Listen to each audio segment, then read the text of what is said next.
Mr. President, council members, and participants, we are now live.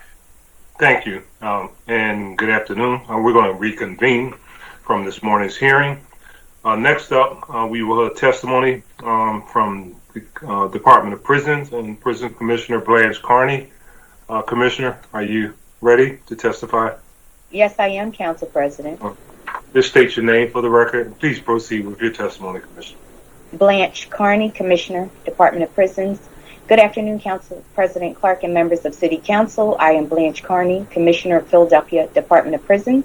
I'm pleased to provide testimony on Prisons Fiscal Year 2022 operating budget.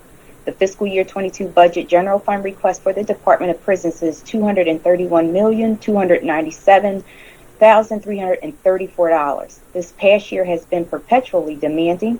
With these funds in Fiscal Year 22, Prisons plans to ensure meals and medical services are provided to the increased population of 5,000 inmates, continue our COVID-related mitigation efforts, issuance of protective equipment, and to ensure the safety of our staff and population from this virus. We will also continue to provide medication-assisted treatment to all opioid-dependent inmates. Thank you for your continued support and consideration of this request, and I'm happy to answer any questions.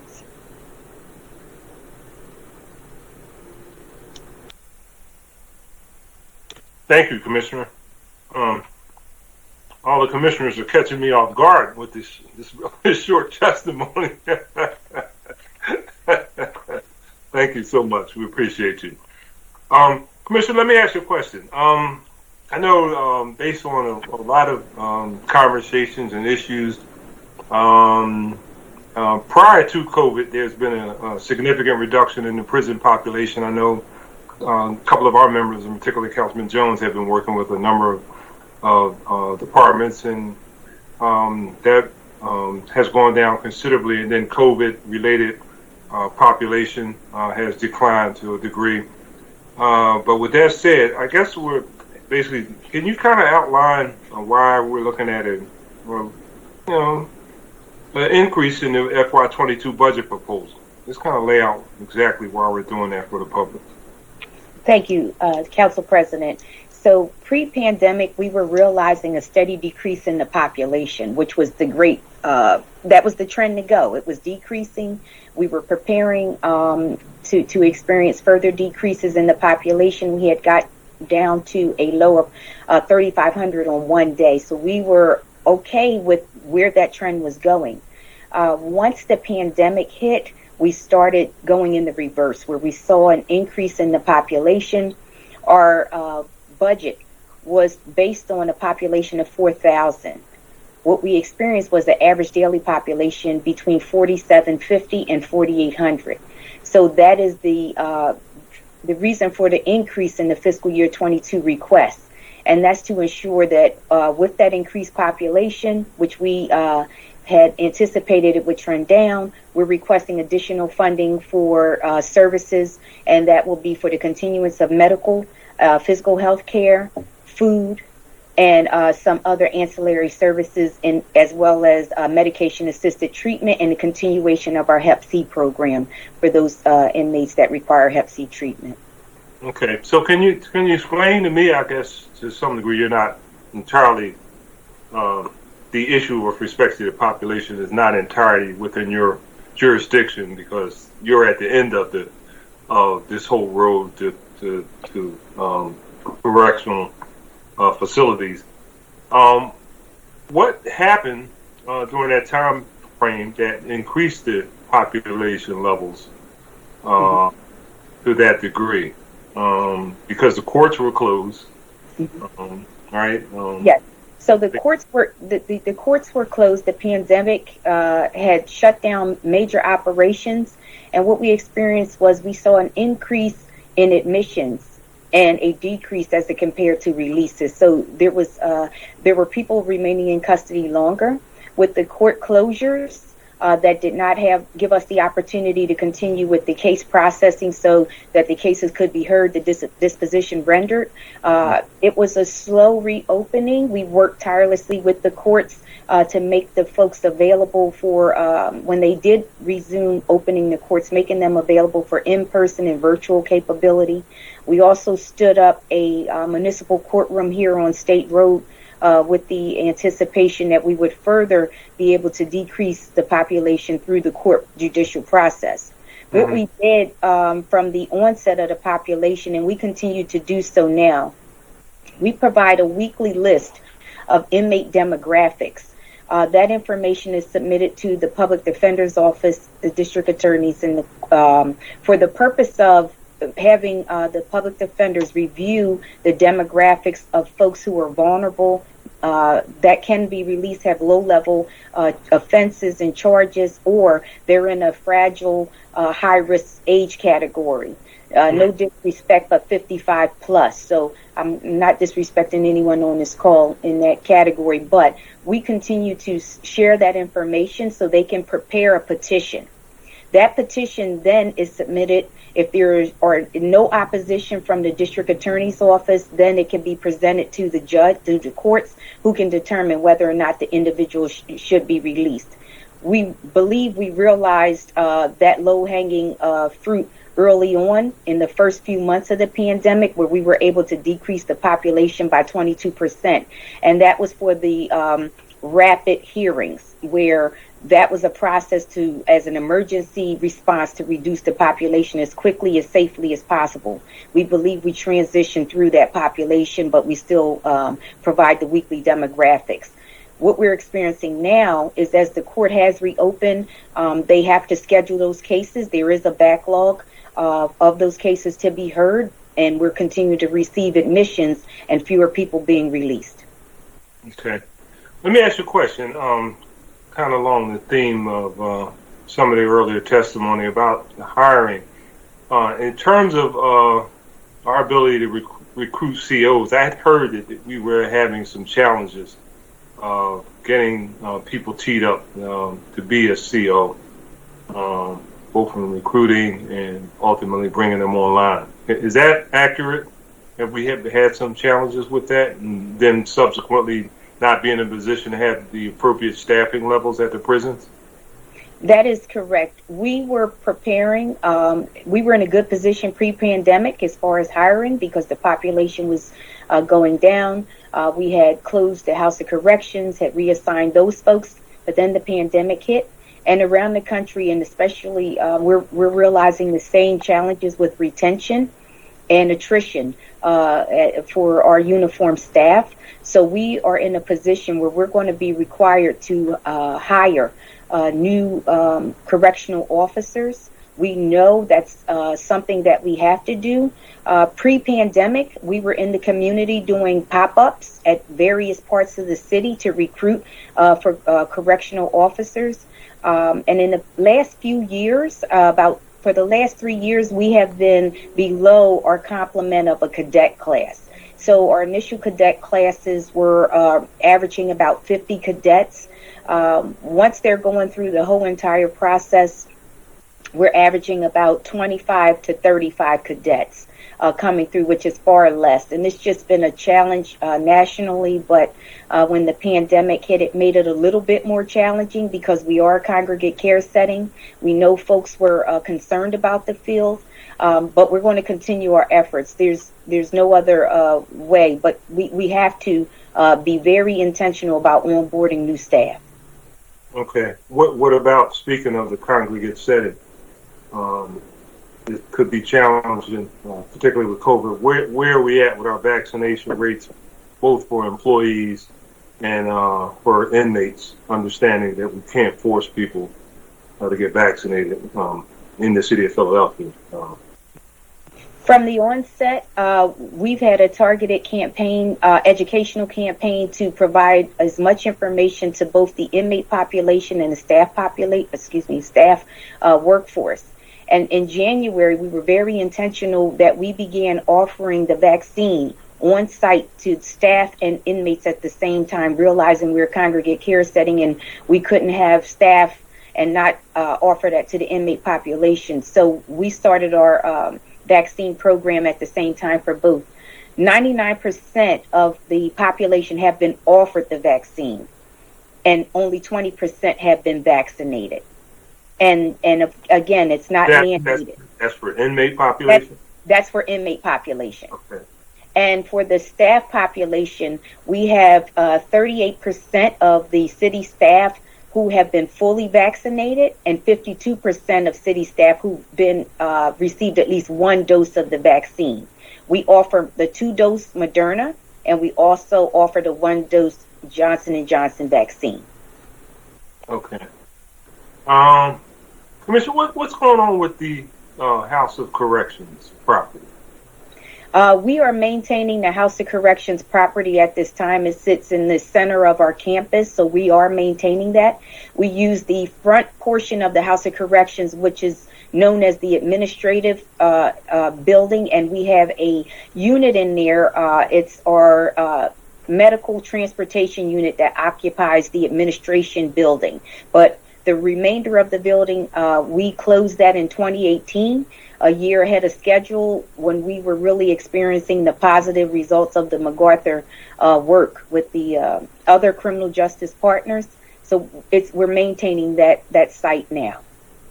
All right, and the remainder, from a percentage standpoint, the remainder of the property that is not being utilized, is that like half of the site or the larger portion of the site? It's a larger portion of the site, which is comprised of the housing buildings, if we were, for the former inmate population that was once housed there. All right. Is there any plans to do anything with that, or is this mothballed? And well, we're maintaining not it. Looking to have it come back as a prison, definitely. No. So, is there conversations about what can be utilized there? We had submitted a request to reimagine the use of that space by demolition, and then using that for a newly erected training academy for our correctional officers and other support staff who receive training through our training academy. Okay. And you're awaiting a response, I'm assuming? Yes, it's been deferred through the capital budget process, given the associated costs with that. And we've escalated some other routine and urgent capital projects across the campus where we do have the inmate population and it's fully functional and active. So we've reallocated the funding to be targeted for those functions that we have to attend to. Okay, more immediate need. Okay. Yes. All right. Thank you, Commissioner. Chair recognizes Councilman Jones. Thank you, Mr. President, and welcome, Commissioner. I want to take us back a minute to the early stages of the pandemic. And I want to take us back to a time when nobody really understood how that virus moved and what the impacts would be in a setting like a prison. But I want to thank the Commissioner for being so forward-thinking and cooperating with the District Attorney, cooperating with the Defenders Association, and ultimately with the courts to provide a list of people that might be eligible for early release. I absolutely believe that by doing so, you save lives. That virus, which is so deadly in those kinds of settings, was not totally eradicated, but at least to some degree minimized. And so I want to thank you for the reduction in that population, and then the unforeseen having to deal with the shutdown of the courts, which pushed that population back up, if I am correct. Commissioner? Correct. So then, with that, you've been dealing with an ongoing issue with labor within your department, and there is a very dangerous condition that exists, and I want to thank Member Gim and Member Brooks and Member Thomas for the series of visits and the phone conference calls that we've had with you to deal with some of the unintended consequences of some of those depleted staff shifts that you have. So let me give you my question. After the death of the released inmate that wound up back on prison property, there was a whole series of discussions about what could be done better. And you went into correction mode. Can you give us a sense of how many of those after-action corrections are in the process of being made? Thank you, Councilman Jones, for that question. So, to address the late night releases and to ensure that people being released from custody have access to transportation, we've contracted with a private transport service that will make transportation available between the hours of 9 p.m. and 5 a.m. for individuals who disclose that they do not have transportation home. So I'm pleased to state that we've secured that contract. Additionally, we implemented the installation of additional cameras and license plate readers. We are 95% nearing completion of that project, and that will also help us to monitor late night releases and activities along State Road as people are leaving our campuses. So 95% of that project is completed, and we anticipate that it will be completed by mid-June.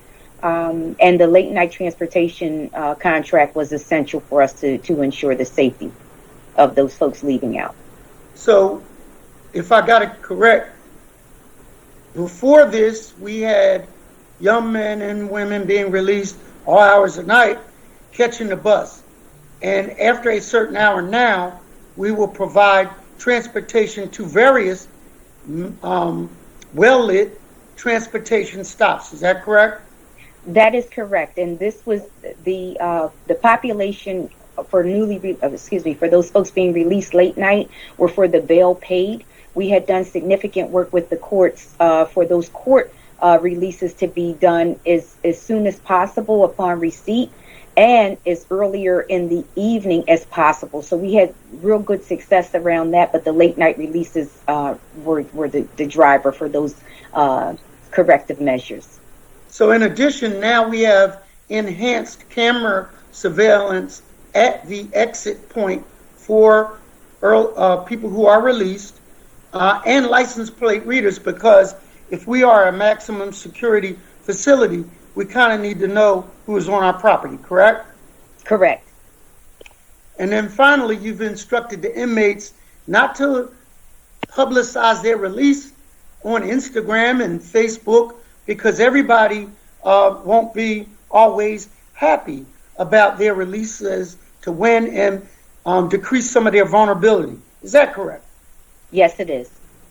Because that can be a problem.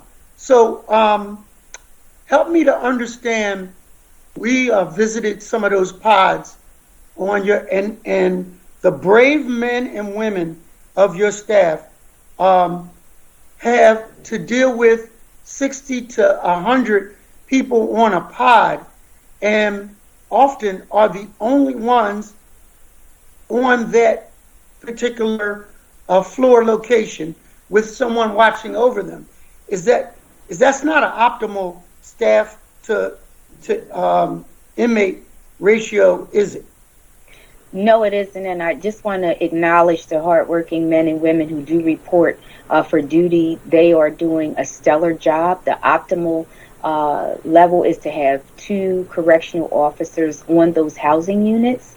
It's important that they work with a partner.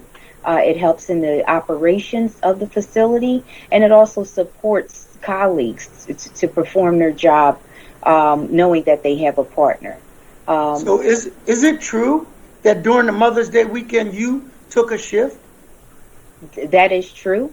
I lead by example. We had a significant number of call outs, and myself, two deputy commissioners, deputy wardens, we were on site. We were on housing units, and we were working throughout the building to support the staff who did show, and reporting also to show to the inmate population that we care. We're trying to work as expeditiously as possible, but it was imperative that I was here with the men and women who showed up. Yes. Commendable, Commissioner. Finally, how many vacancies do you have, and what does that percentage represent in your total complement of personnel? So our total budgeted positions is 2,006. We have 1,673 that are filled, leaving us with 333 vacancies. Of those 333 vacancies, we have 260 uniform vacancies that we need to fill. Mr. President, I will concede the mic and be ready for round two. Thank you, Councilman. Chair recognizes Councilwoman McGinn.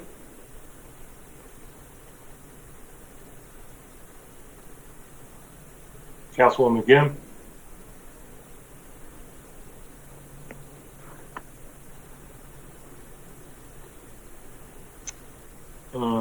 Prez, I think she's had to go and will come back in a later round.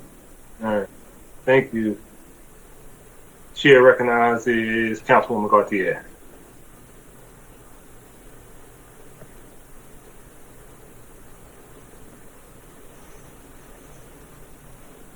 Councilwoman, you're muted. Sorry. Hello, Commissioner. Hi, how are you?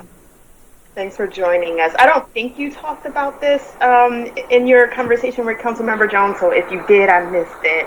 But can you describe what plans you have in place to decrease recidivism, and what portion of the proposed budget will be dedicated to that? So we have monies in the budget to support the Office of Reentry Partnerships, and that office, formerly known as RISE, will utilize those monies to engage pre- and post-release in our best efforts to decrease recidivism. So working closely with the Office of Reentry Partnerships is going to be our pathway to reduce the recidivism. Okay, and are we doing that differently this year or than we have in the past? Yes, we had to pivot. We had staff who were coming on site and then they went remotely. So they're going to be working to reopen and to begin to come back inside the facility to do in-person engagement. So what we had worked with them on is doing emergency transitional support for folks that were released out. They were still providing services for people releasing out, housing emergency supports, and additional services were provided once people were being released. And do you know what percentage or portion of your budget is dedicated to these efforts? We have on the budget, it was $760,000 that was earmarked for them. I will check that figure and I can get back to you to confirm it. Thank you. How are you working, how will you be working in FY2022 to improve the conditions of facilities? So in fiscal year 22, we're going to be working mainly with our capital budget dollars to just do routine and deferred projects that we know we have to address for the safe operation of the facilities. We're also going to ensure with this monies that we're going to provide continued meals to the population, which is crucial, continued medical, physical health care to the population, and continue our mitigation COVID-19 efforts to reduce the transmission of COVID-19 inside the facilities. Okay. And with this year's budget, do you think, how well prepared will you be to really make traction in some of those areas that you mentioned, from facilities to care and treatment of the individuals in your care? We're on target to meet the demand. I will, however, be requesting funding for Class 100s to onboard more correctional officers to deliver the programs and services that we can do it safely. Okay. Thank you. And I know this is a difficult topic. You know, Councilmember Jones alluded to some of this. But for the record, can you talk about the people, how many people have been killed or assaulted this year in our facilities? And can you describe what we're doing to decrease violence among incarcerated individuals? So, for this year, we've had 2 homicides inside the facilities. It's paramount that, and it's crucial that we have our uniformed staff on those housing units. Doing so allows us to increase time out of cell. For these individuals, they did not have any indicators of homicidal ideation. So we know it's paramount that we can identify. Oftentimes, we're not able to identify. In the case of these 2 individuals, they did not have a homicidal ideation. We know that offering the vaccine, people accepting that will get those folks out of those cells more, which is the goal, but it has to be in tandem with the correctional officers being present. What we've also done, once we started delivering the vaccine, we were very intentional to now house vaccinated inmates together. So we've stood up 11 vaccinated housing units for inmates who have been vaccinated, which gives them more time out of cell, and we've staffed them with 2 officers on those housing units. So that's our way out and returning to or experiencing a new normal. But that's how we address the incidence of violence against inmate on inmate and inmate on staff. This pandemic presented a lot of stress and challenges for staff, the population, and the way out is to increase time out of cell, increase the vaccine rates, and onboard additional correctional officers. Thank you. Thank you, Council President. Thank you, Councilwoman. Here recognized is Councilwoman Brooks.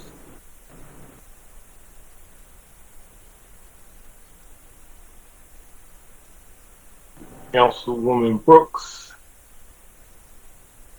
You're muted. Are you still here?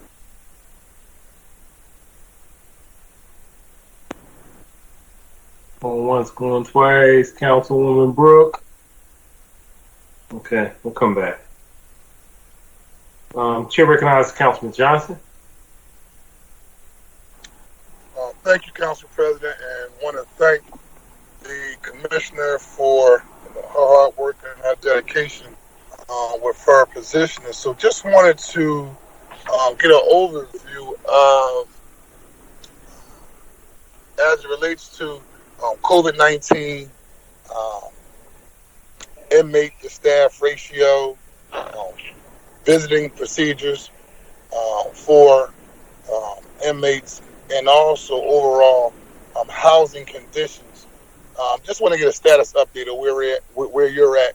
I know there's been several different rallies and so forth out up at State Road regarding the conditions of inmates, but also, we get calls as it relates to staff operations, and obviously on the management side, so it's always 2 sides to the story. But just give me an idea on how you're dealing with COVID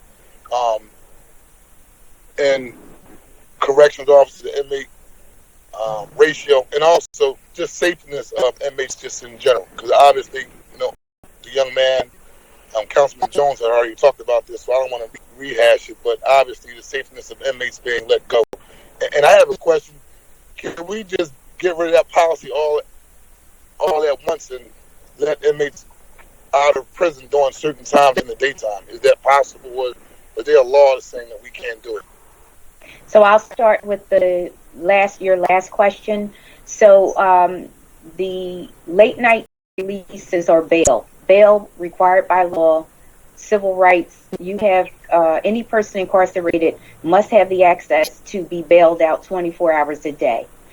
We cannot limit it to a specific time period. It would be a violation of their civil rights. Okay. As far as the ratios, we are operating under the collective bargaining agreement, where it's 1 to 64 or 1 to 58, depending on the facility. The goal is to have 2 correctional officers on a housing unit. We have experienced excessive call-outs, and we are working with the union to improve attendance because we know it makes it safer for the staff and for the inmates. It also allows us to increase the time out of cell. As far as the safety of services to the population, we've had uninterrupted food, physical, and behavioral health care. We continue to offer the vaccine. Because it's not mandatory, they can change their mind at any time and accept the vaccine. What we've also done to increase the acceptance rate among the inmate population is to offer commissary incentive bags worth $30 worth of items for those inmates who accept the vaccine. So we're hoping that will increase the acceptance rates. What we found here at CFCF, which we knew being the largest facility, we wanted to increase out of cell time, is we stood up the vaccinated housing units. Inmates started to look over and say, why are those guys out more than we are? And that was our opportunity. Along with the hard copy information we place in their hand and the information that is given on the PSA system, it then increased in 3 days, inmates accepting the vaccine because they too wanted to be out. So we used that as an opportunity to increase, because we made sure, and they were clear, why are those guys out more than us? And we said, well, they accepted the vaccine. No pressure. You can make a choice. We had people line up on we had 50 inmates line up on a given day. It was no pressure, no coercion, made an informed decision. We also utilized the block reps to share and disseminate information.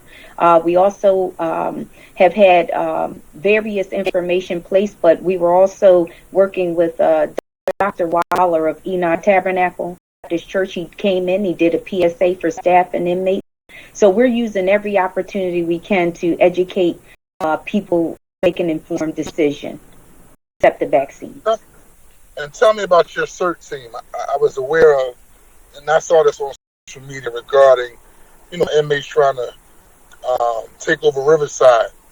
And from my understanding, your correctional emergency response team came and kind of addressed the issue. And so can you give me an overview of what the CERT team is, how it operates, how many members are on it, how do you go about training for intel when it comes to the CERT team in terms of staying on top of inmates who, are up to no good and want to take over the prison system. Give us an idea of the process, and were any staff members doing this? So, vigorously to heighten incidents or higher level of response or the facilities taking over. What I heard was we had correctional staff were attempting to redirect the inmates to return to their cells. At that point, they had refused, and we safely had our staff step off the housing unit. We've activated the CERT command, and those are men and women that are specifically trained in how to respond. And it was never, our Riverside Correctional Facility was not at risk. It wasn't taken over. It was a housing unit. And they were in formation. They, under the command of my Deputy Commissioner, Xavier Buford, who is here. It was a targeted effort. And I'm pleased to say all the training that we do throughout the year, when we need it, we're ready to respond. They entered that housing unit. And when they entered the housing unit, the inmates ran to their cells. And I'm pleased to say there were zero staff injuries, and zero inmate injuries when the staff responded. So very dedicated, specially trained, highest level response. How many part of your team? And where do they fall in terms of regular correctional officers? Like, do you apply to be a part of this team when, you take a test to be a part of that elite, response team? How does that work? They Point are of information, Mr. President. Chair recognizes Councilman Jones. So, Member Johnson, they had, Member Brooks and Member Gim and I did the tour, and they assigned, I can't remember the officer's name. Help me out, Commissioner. The robust, tall gentleman.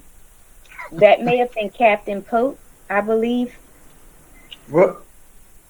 Member Johnson, he by himself could have walked on that pod and commanded the respect, because they are highly trained professionals. I'll just put it that way, Member Johnson. Highly trained.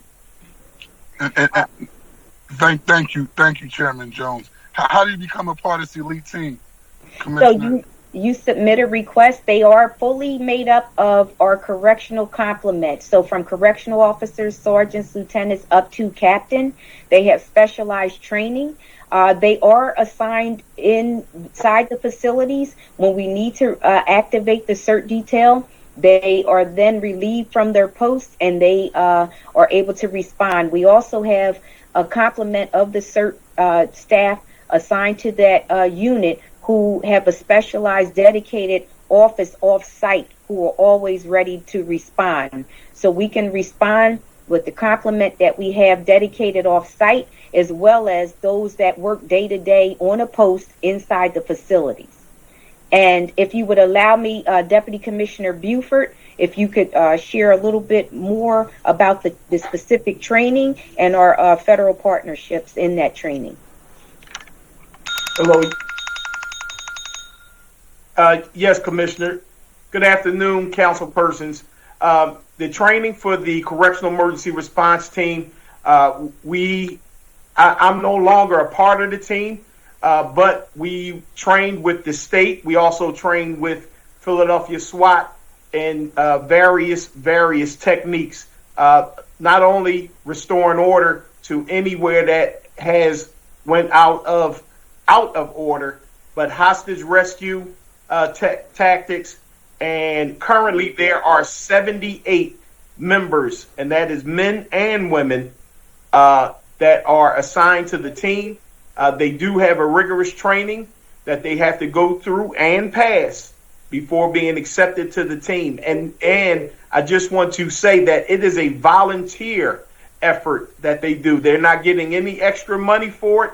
They do it for the love of their partners, that they make sure that they maintain a safe environment. So, Mr. Xavier, have you seen the movie No Remorse with Michael B. Jordan?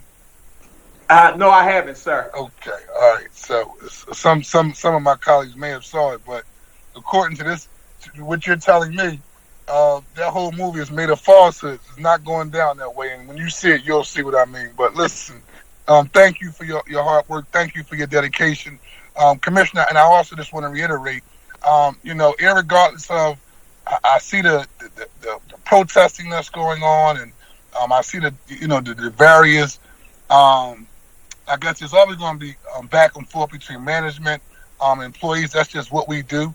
But I do recognize this first and foremost, that I want to say to yourself and all the correctional officers, right? Y'all put yourselves out there on the line, day in and day out, right? And at the end of the day, there's no guarantee that y'all can come home on any given day, right? I remember the riots up at Greater Fort. Curtis remember the riots up at Greater Fort, right? I remember the riots, I think it was in Delaware, right, where a correctional officer lost his life. And so the process is the process. We will hold 8 different city departments accountable. But I always want you to know, I want correctional officers to know that we really do appreciate you, because y'all really are on the front line, right? And individuals that you are monitoring, right? I mean, we're having a frank conversation. Like, no one's perfect, but at the end of the day, they're on there for a reason, right? And there's a process in which people have to be managed until, they have their day in court. And we know part of that process of officers that go to work day in and day out. You as a commissioner overseeing that process, and y'all put your lives in the line. And so I just wanted to say that just for the record, and tell you to keep up the good work. Thank you, Councilman Johnson. And I saw the movie as well. So you understand it's not going down like that. Exactly. Thank you. Thank you. Thank you, Councilman. Chair recognizes Councilman Green. Thank you, Council President. Didn't realize we were going to have a theatrical critique this afternoon in the budget hearings, but you never know what information you may discuss during a budget process. But definitely want to echo the comments made by a number of members regarding the work that's happening at Department of Corrections and the prisons. A good friend of the family who was a long-term correctional officer lost his life last year due to health reasons. So he would always keep me in line about what was happening up on State Road. And I know in the past, Commissioner Carney, I talked about my experiences when I was in DA's office of being up on State Road and crash court and some of the other dynamics, which gave me a first-hand experience of what was happening up there. But with the pandemic, you've had a very challenging year, more challenging than probably ever from my experience. I think I will echo the comments of Councilmember Johnson that people have not always viewed correctional officers as at the level that they should be viewed because of the work you do. I think the pandemic has definitely demonstrated that with all the challenges that's been happening and trying to find ways to address these issues through the Public Safety Committee under the leadership of Councilmember Jones and just some of the other conversations we've been having over the past year. One question I want to raise in reference to the employees, and I know there's been a lot of different dynamics in reference to labor and the challenges with PPE at one point, and also in reference to the concerns of COVID and other dynamics. But I want to get some perspective on some of the contracts that the prisons have, and I want to make sure I have a full understanding that you have both a healthcare contract and a mental health contract at the prisons, because that got lost over the past couple years from my observation, and it's one of the larger contracts from the city. I just want to make sure I have an understanding that you have two contracts that provide those services, and that seems like that's different than years past. It may have been just one contract, but now you have two separate contracts that provide those services for employees. For the inmates, that is correct. We have two separate providers. In the contract for the upcoming RFP, it can be done either way. It can be two separate contractors, one performing the physical health care and the other the behavioral, or one vendor could apply to do both services. Okay. And so that's up for RFP now? Yes. Okay. So that has not... All right. Okay, now that explains some things. So we've had a continuation of existing contracts that have just been extended. And so now we're going to go into the RFP process for that contract. That is correct. Right. And so considering some of the issues that have been raised regarding the prisons and out of the pandemic, how are we putting together that contract? Are there specific issues or concerns that people are raising, or are there things learned from the pandemic that we are making sure we're addressing in that RFP process?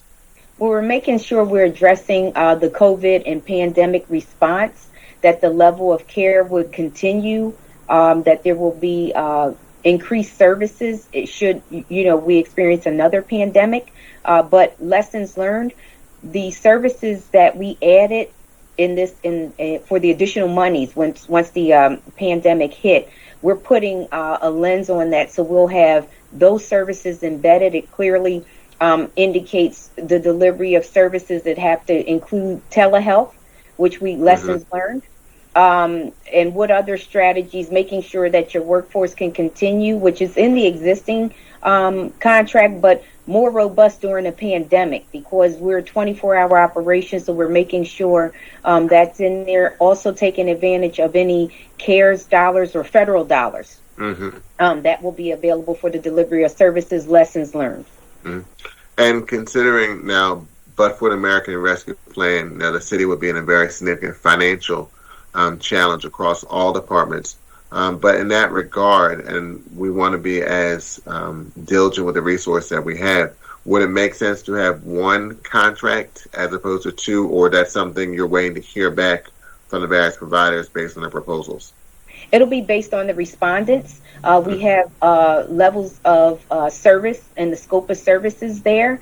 We'll wait the responses. If the respondents believe they can deliver both services and it is financially responsible, we've considered that as well. So we're looking to make sure, and we're not, opposed to just one provider providing both services or continuing with two. We want the best response because we want the best level of care for the population. So that's in the actual RFP. And one of the things I've been asking to all departments across the board, and that we have a 25% poverty rate, and we have African American population 43%, Hispanic population 15%, but we don't have that level of African American and Latin businesses that have significant, have not growing significantly in our city of Philadelphia. So from a contracting and procurement perspective, what are those two, and I believe those are your two largest contracts. What are those contractors doing from a subcontracting perspective, especially with African American and Hispanic businesses, especially those that are based here in the city of Philadelphia? So I'm pleased to say that we've met our goal of 35% for those subcontractors. We're very intentional about the minority business and disadvantaged women-owned businesses. I believe Ms. Deb Snyder, are you still on the line? Yes, Commissioner, I am. And as Ms. Snyder is coming on, was that with both contractors that met that goal, or was one contractor did better than the other? So it's both. It's for our three major contracts. We have medical, food, maintenance. So we have three major contracts where we're meeting that goal. And I'll have my contract administrator, if you allow, for her to just briefly walk us through. Okay. Ms. Snyder? Thank you, Councilman. Hi, Councilman Green. Deborah, contract administrator for the prisons. As Commissioner Carney just alluded, we have met the OEO minimum guidelines of 35% over the last year, and that is a joint effort between our largest contractors, which is inclusive of two medical contractors, our food services contractor, and our maintenance providers. The actual responses for each of the medical, the behavioral has a lesser because of the type of services they provide, because it's mostly staffing. But the actual physical health care, which is currently Horizon, it sometimes exceeds much greater than that amount. That 35% is just the average between all the contractors and themselves. If you're interested in seeing any of our recent quarterly reports, I'll be happy to send you that at some point in the future. So real quick, my time is coming up to an end.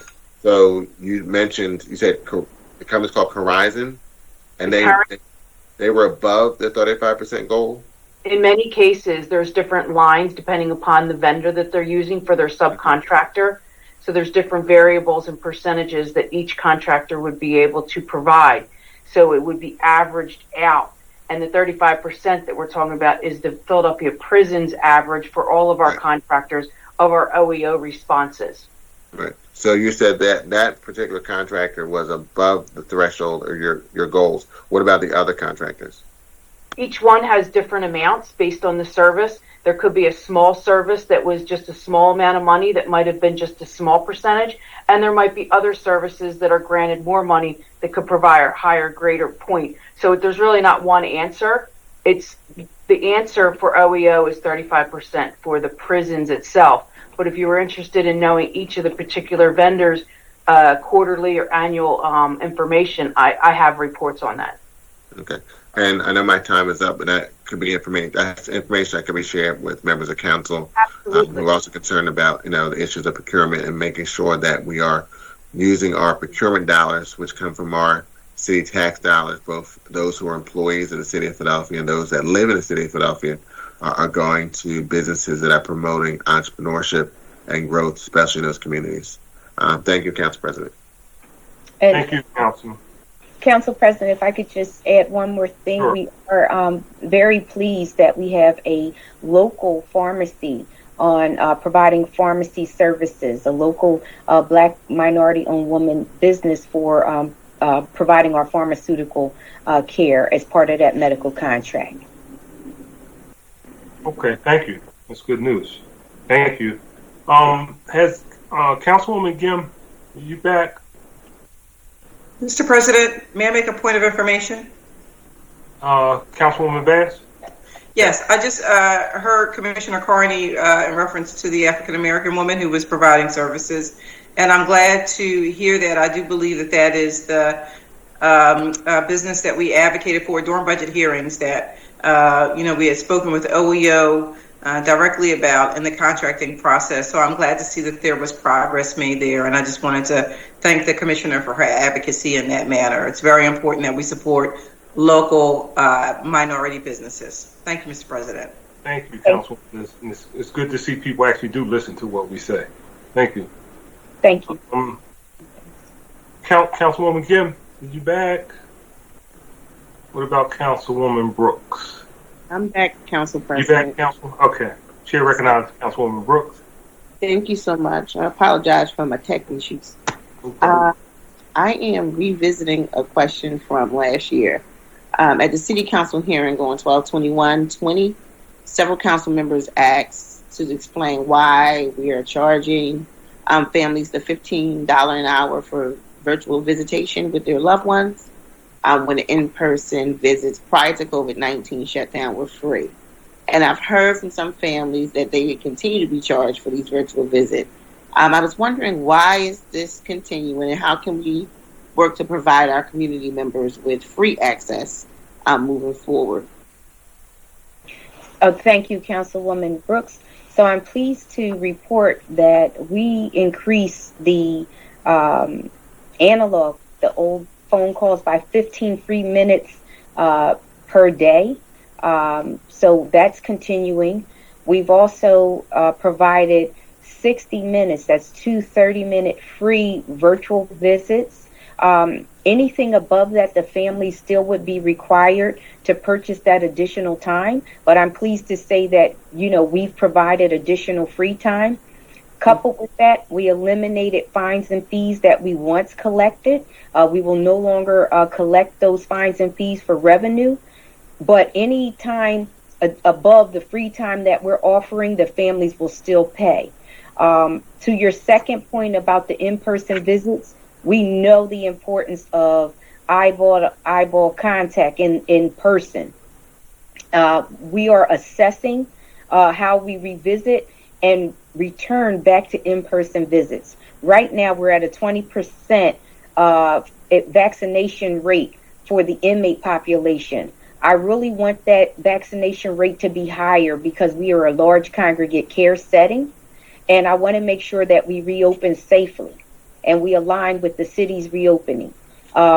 We know that being a congregate care setting, unlike other departments, we house our population. We want to keep staff and inmates safe.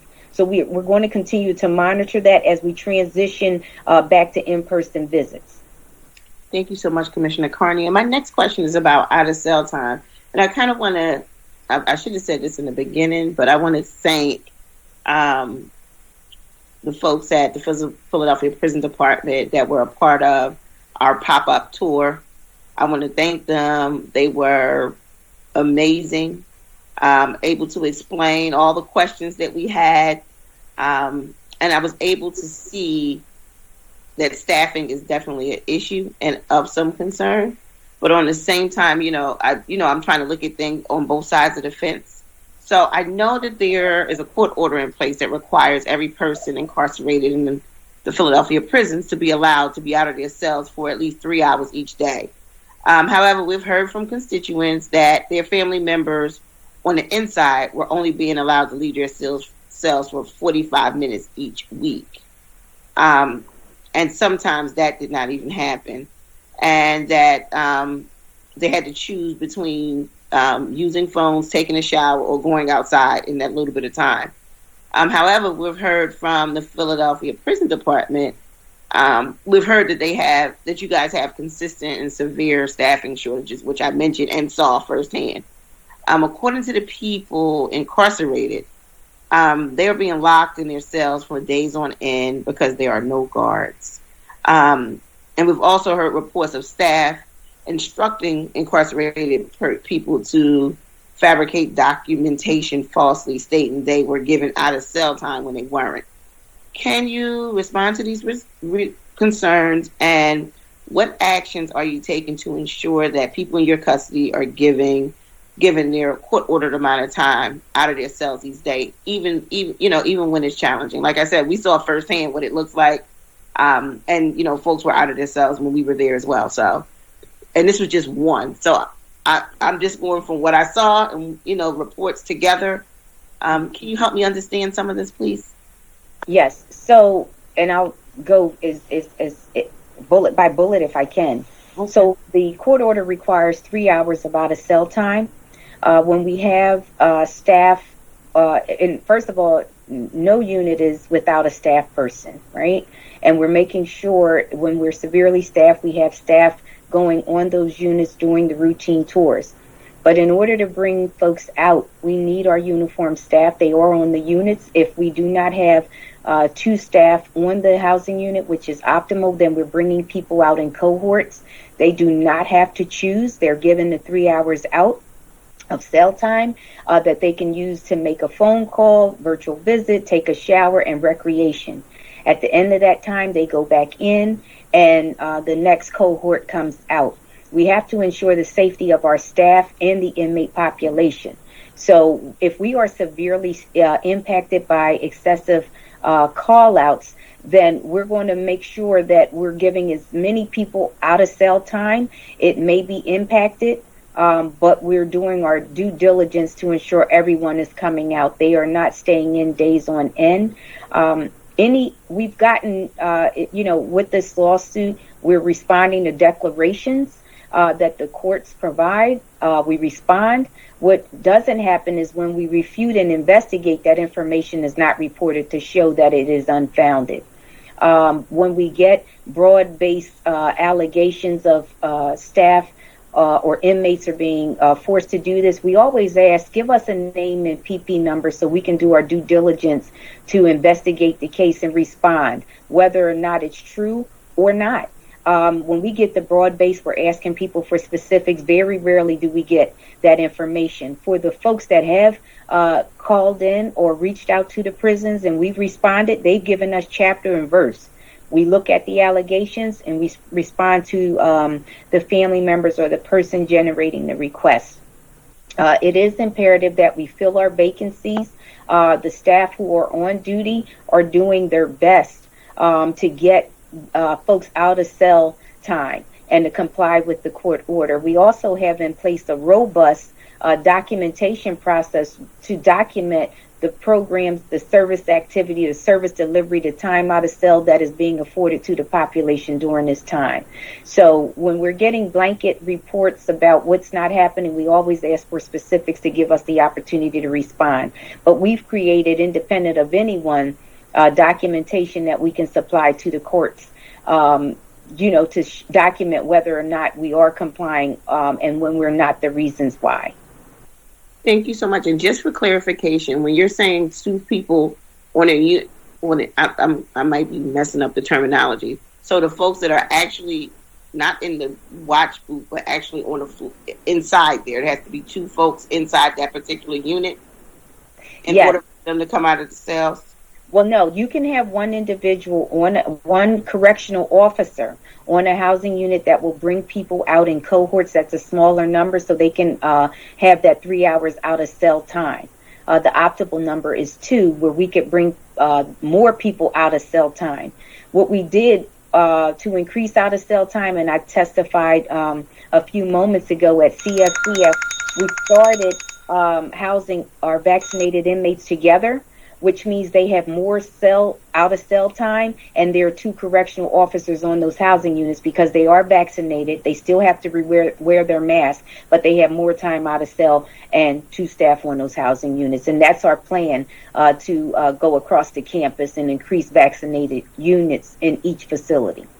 Thank you so much, Commissioner Carney. And I want to thank you again. I do want to do more visits of individual prisons because it helps me understand the calls like I knew what pod is and a unit and what it looks like and how many people are out. So it's important for me and maybe some of my colleagues as well, just to see for themselves. So we'll be reaching out because I definitely want to spend more time. I want to have an opportunity to visit every prison just because I can have a better understanding of both sides of this. And I want to thank you and your team for just being available during this COVID pandemic. And I know it's been really hard for you guys.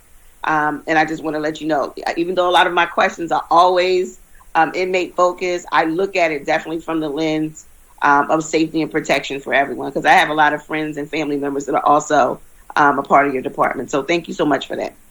Thank you, Councilwoman Brooks. Thank you, Councilwoman. Councilman Jones, did you need to come back? Yes, Councilman Jones. Yeah, real quick. Did you ever track down Councilwoman Kim? Still not back? Okay. All right. I'm sorry, Councilman. Go ahead.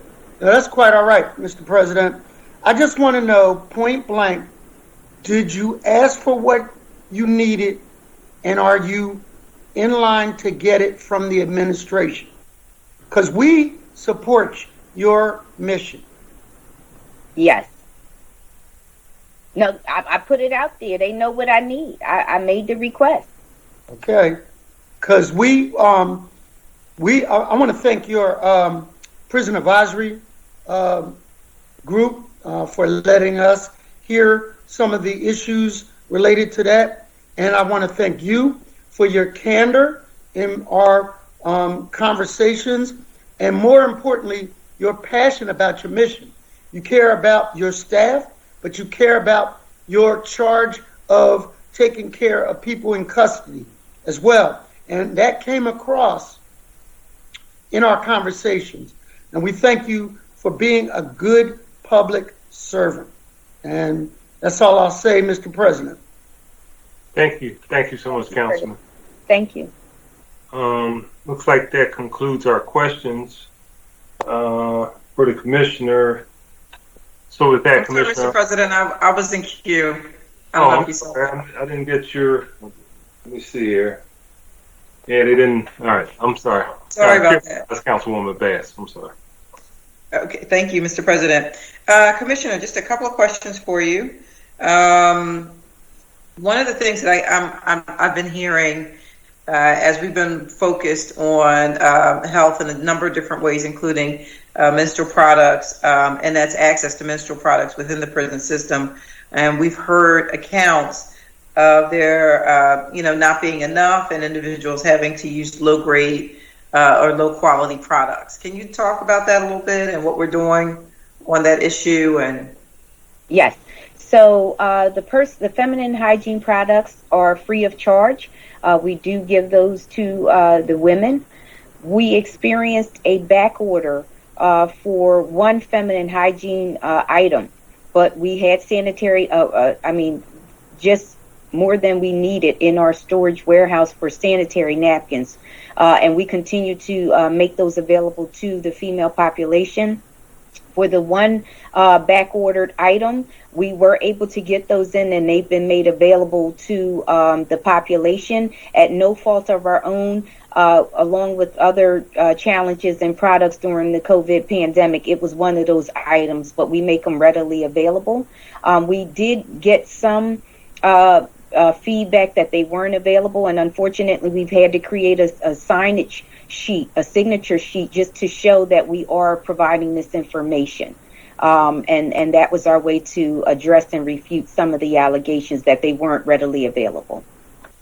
okay, so if I'm an inmate and I need a product, what's the process for me? How do I obtain that product? There's a correctional officer that they can go directly to, get the product, and that's the end of story. Okay, so there's no wait or No. unavailability. Can you talk about the quality of the products that are provided? Because as we all know, as women, there's different, like the quality makes a difference, and there's different levels of quality in terms of, are you getting the best and sort of most comfortable products, or are you getting any old thing just to kind of deal with getting through the week? So we are dealing with the product that we provide and procure under the contracts, under the procurement contracts. It may not be the product that folks want, such as the name brands, Always, Tampax, those line items, but we're going through the procurement contract to see what is provided, and we've obtained those items that way. So for full transparency, it may not be Always or Tampax, but that's what's provided under the procurement contract with those vendors. Also, we've accepted dignity bags from Why Not Prosper and Mothers in Charge. We continued our partnership with them, and they prepared dignity bags for the women, and we distributed them accordingly. And there were some of those name brand feminine hygiene products in there. But we certainly can revisit to see what the vendor, if he or she carries any of those name brand products. We would explore that, but we would have to exhaust our current inventory for the monies already spent to obtain those feminine hygiene products. But we can look into it. Okay, but if we're giving out a low-grade product, I don't think that it's fair that we should have to, just exhaust that low-grade product for us to move on to something that's going to be, a better product for the inmates. And again, this is, it's interesting that they were called dignity bags because, it just sort of, suggests and reinforces that even people who are incarcerated, when they're under our care, a level of dignity that we should provide. And so if we're giving them less products that you wouldn't buy and I wouldn't buy, then I think that we need to re-examine, why is it that we wouldn't buy them? Why is it that we wouldn't make these products available to us and other people under our care? But why then is it okay to give them to people under the city's care? So I do think that absolutely needs to be re-examined.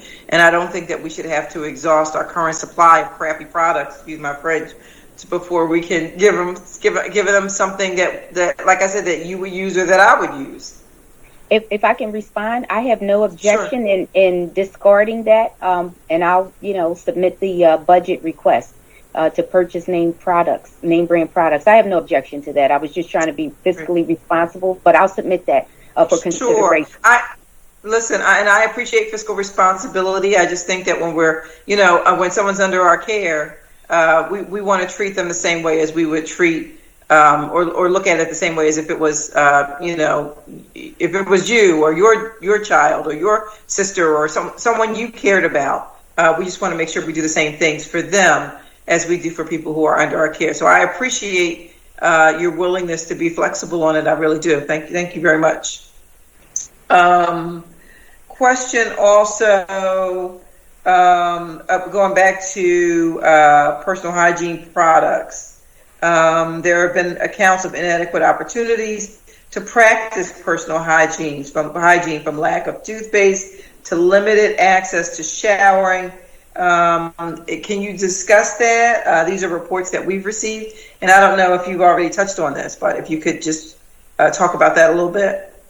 So we have a documentation process in place that the incarcerated individual fixes their signature to acknowledge they're receiving personal care items and access to showers. Okay. All right, so they receive these products. Yes. Okay. And these documents are reviewed to ensure that everybody's getting what they're supposed to get, correct? Or are they reviewed by you all? They are being reviewed. Yes, they are by us. Okay. So it would stand out if, let's say, inmate such and such, hadn't signed a waiver or hadn't signed a document stating that they had received toothpaste or soap or whatever. Yes, and there is an exchange and distribution on a weekly basis of personal care items. And so if an inmate says, I didn't receive this, we look back, either they had refused to sign, were asleep at the time, but they're available on a weekly basis. They have access to them, and that's happening on the housing units. Okay. Can you talk a little bit about holding cells? And so when people come in, we've also received reports of several individuals forced into one cell or holding tank for days at a time. I know you also mentioned earlier about, people who are vaccinated having more access to being out and about. Can you talk about that a little bit, especially in light of COVID? Obviously, it's a great concern of having a bunch of people bunched up together. So the folks that are newly admitted, we're cohorting them in our receiving room holding cells, and we try to do our best efforts to cohort them as they're transported up on the police vehicles. And they are then housed in cohorts. So prior to COVID, we could just bring people through, house them, do a classification, and they were housed. Here, not so much. We have to make sure that they're not just being placed on a housing unit, not cohorted, because that could introduce the spread of COVID-19 inside the facility. So we're assessing those individuals, processing them in, and housing them accordingly. Okay. So if they come up in a group, they're going to be in that holding cell if they came the same day. So we're trying to do our best efforts to cohort people through the housing process. Okay. And if I can, I just have one other quick question, and that is, if you are able to address, and I know that some of this is, largely out of your hands in terms of inmates being transported further away. Once they receive their sentence and they're transported to Graterford or actually Phoenix now, no longer Graterford, and other places throughout the Commonwealth. But, I just have some concern about separating them from their families. And I don't know that there's anything that you can do to address that. I don't know, but I guess I'll ask you, is there anything that you can do to address that? Not to address it. I believe that SCI Phoenix is the intake facility into your DOC facilities, and Secretary Wetzel's been very targeted about housing those folks as close to their areas as possible, and that was the reason we got SCI Chester, because that was their attempt to keep people as close to their home base as possible, but they do have to go through SCI Phoenix. Okay, and thank if you they're very going much. somewhere else, I'm not sure, that then is that the DOC's information that they have if they transport them to any of the other SEI DOCs. Okay. Well, obviously, your advocacy in keeping folks as close to home as possible is appreciated. I think that cuts down on recidivism. It cuts down on, sort of acting out, bad behavior, whatever you want to call it.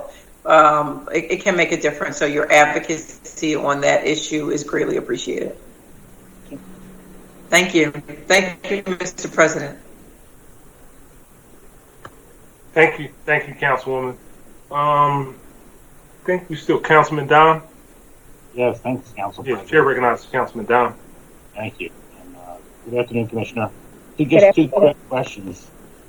I wanted to follow up. I think Council President Clark asked the question about the increase in the budget. And I think your answer was that because of COVID, there has been less processing of, I guess, people on State Road, and we've had an increase in population. Is that one of the main issues? Yes. So increased population, more admissions, fewer releases. So our original budget number was 4,000 to 4,500, but we've submitted to account for a population of 5,000. Right. Well, this is not in your purview. I guess it's the administration, and it's just a question on my part. Would it make more sense for us to allocate the increase to the court system to speed up the process rather than allocate it to the prison system to keep people there longer? Like, I'd rather see people get out of the prison sooner and put the money towards the courts versus the prison. This is not in your purview. I'm just putting it out, and maybe we'll probably have to discuss that as a council, but it's just my thought. I'd rather not. We're really holding people longer because the courts were closed. It's really not fair to them either. I'd rather put more money into the courts and get people released.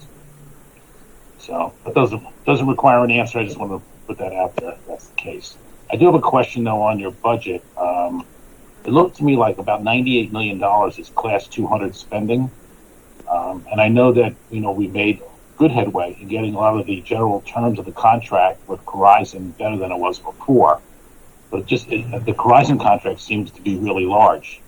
And I'm wondering who in your department actually manages that contract and tries to figure out how we can save some money. That's a big piece of your budget. It's almost 42% Class 200 spending.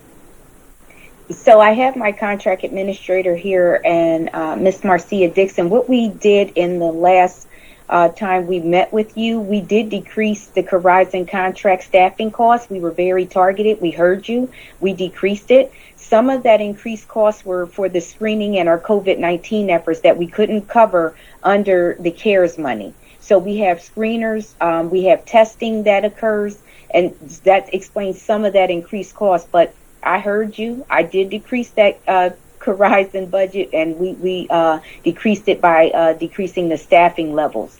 But when the pandemic hit, that's where some of that cost, you saw that materialize. Well, thank you for doing that. I guess we got to stay focused. And one last question. I know that some other cities have utilized basically a consortium of like local hospitals and healthcare providers to handle a lot of what the Verizon contract's doing. Is there any way that we could look at that model? Because this way the money would stay in the city of Philadelphia versus going to an outside provider. Is that even a possibility that we looked at the feasibility of that for the Philadelphia prisons? We did that years ago, and it was very expensive because we had our contract team negotiating with the individual hospitals on rates, service care, and it was costly. And it was not a good approach and good model. What we are revisiting, however, Councilman Dom, because we have experienced an increase in our off-site clinic trips and medical care. So we're in the process of entertaining, and this has been some years ago, where we are able to have a hospital ward fully dedicated to our inmate population. And we believe there may be some reduction there. Also, the Medicaid that is paid to the hospitals or the various providers, we have a third-party administrator that gets us the best rate. But prior to that, there were two staff negotiating with the hospitals, and it was not the best approach for service delivery, given that we're 24 hours a day.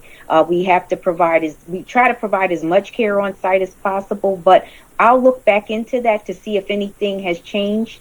If the environment is ready for, looking at that and reimagining, but we can take a look at it. Yeah, I think some other cities are using that model, so maybe it's an opportunity for us to just revisit it at your convenience. I will do that. Okay. Thank you, Commissioner, and thank you, Council President. Thank you very much. Thank you, Councilman. Councilman Jones, did you have some follow-up questions? I didn't think so. I think my team keeps sending your name. Thank you. No, sir.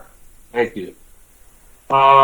Commissioner, thank you very much for your testimony.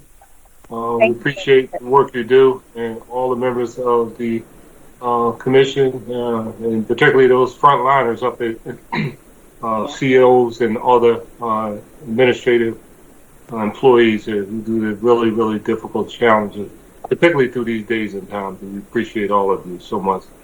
With that, thank you. That concludes the testimony and the questions for this particular witness. Our next individual to testify is Ann Fadulin, from the Director of Planning and Development. Ms. Fadulin, you still around? It's been a long week. I am here. Still here? I appreciate you. Thank you for hanging in there. But this new condensed budget process has been somewhat of a challenge for all of us. So if you could just state your name for the record and please proceed with your testimony, we appreciate it. Sure.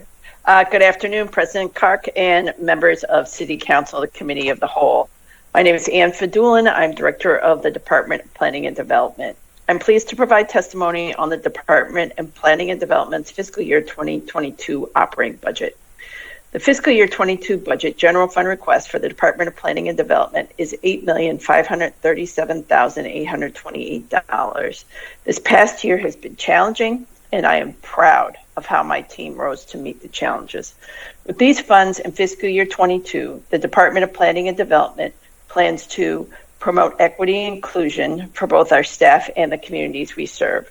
Led by the City Planning Commission, DPD will launch an outreach strategy to engage residents and communities who have historically been ignored in public planning processes. The Historical Commission will pilot a program to identify historical and cultural resources outside of the traditional historical context and recognize the diverse stories and histories of our neighborhoods. DPD will sustain our internal DEI efforts by continuing to engage, train, and support staff to improve our working environment. We'll consider department policies and practices and our ability to better serve the public.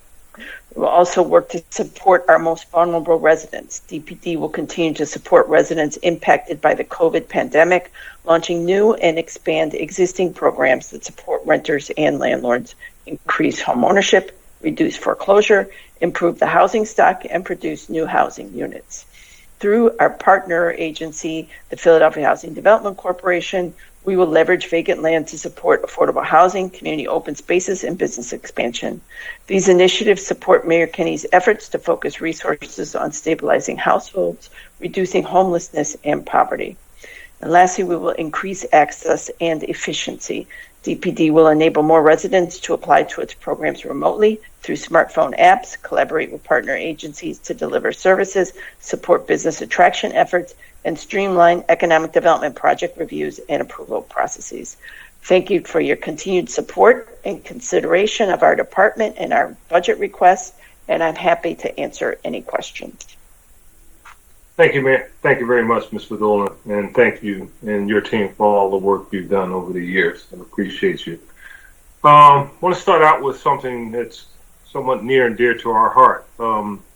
Last year, as you know, the council approved an impact tax on residential construction and adjusted with slight degree the commercial tax abatement and for the purposes of leveraging the borrowing of a $400 million bond.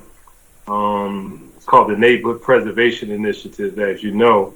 For the public, can you just kind of talk to us about briefly what the plans are, the timeline, and just generally how we in the city could be in a position and the potential impact that we have with leveraging that towards a traditional block grant and hopefully infrastructure dollars that come as a result of the Biden administration's proposal.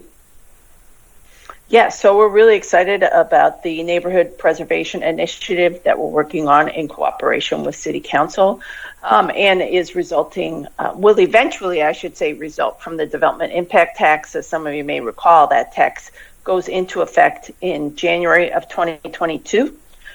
So in the meantime, the administration has agreed to sort of accelerate and use a portion of the Housing Trust Fund sub-fund proceeds in order to pay the debt service on the initial year of the bonds, which allows us to issue the bonds, I guess, over the summer or this fall. I have to rely on the city treasurer to inform us as to how quickly and when the bonds can be issued. I know that I believe the legislation that would authorize those bonds is probably, I believe, is slated for final passage this Thursday, I think. So then we'll have that legislation passed.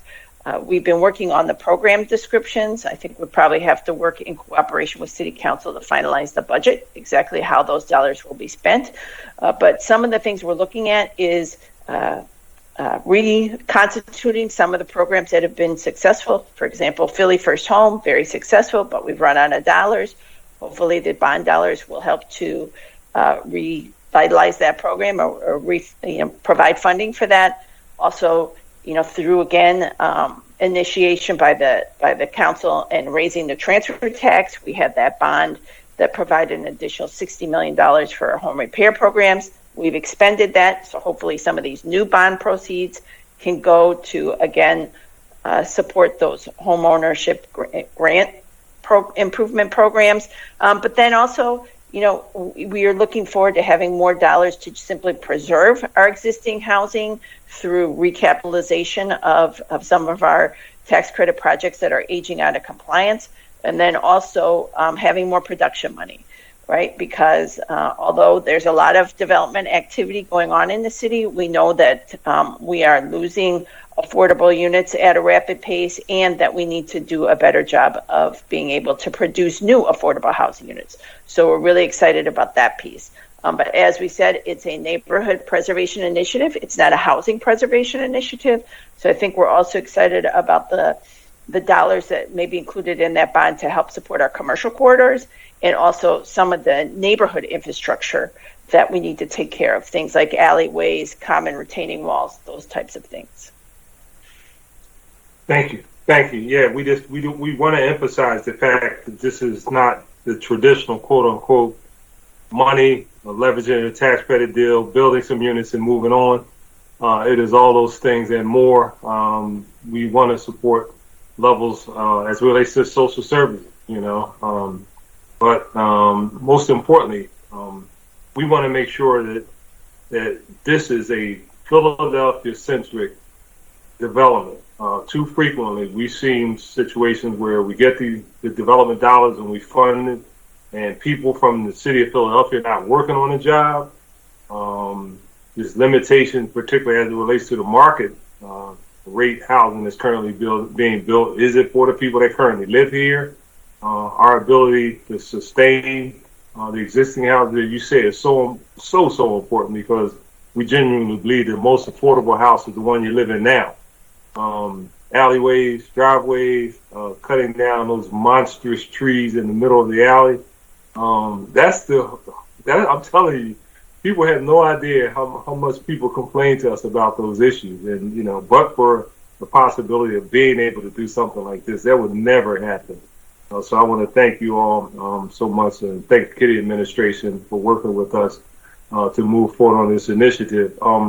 In terms of timeline, we say summer. I know there was a reference to the fall. We're always more aggressive on this end than people in the executive branch. So we're going to be saying summer.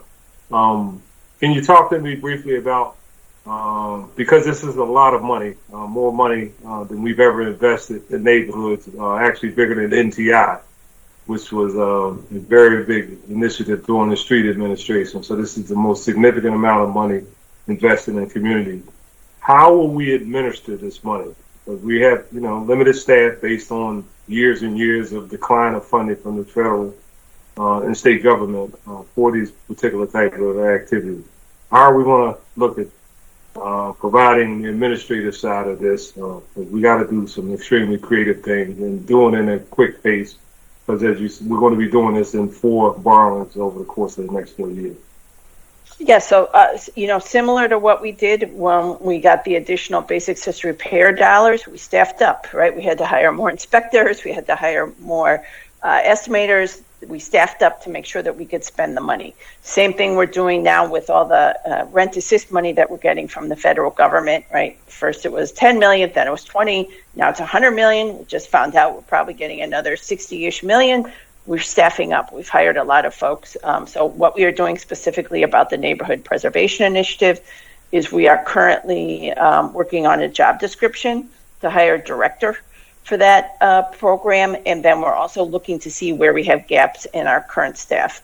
For example, we'd like to, again, we talked about having much more robust unit or product delivery programs, and so we're trying to figure out where do we have the gaps right now that we're going to need to fill that. So this director may need a couple of project managers or whatever it is that they're going to need. We want to make sure that we're staffing up adequately, because we are just as interested in you guys is getting this money into our hands as quickly as possible, and then getting it out on the street as quickly as possible, because we know how great the need is.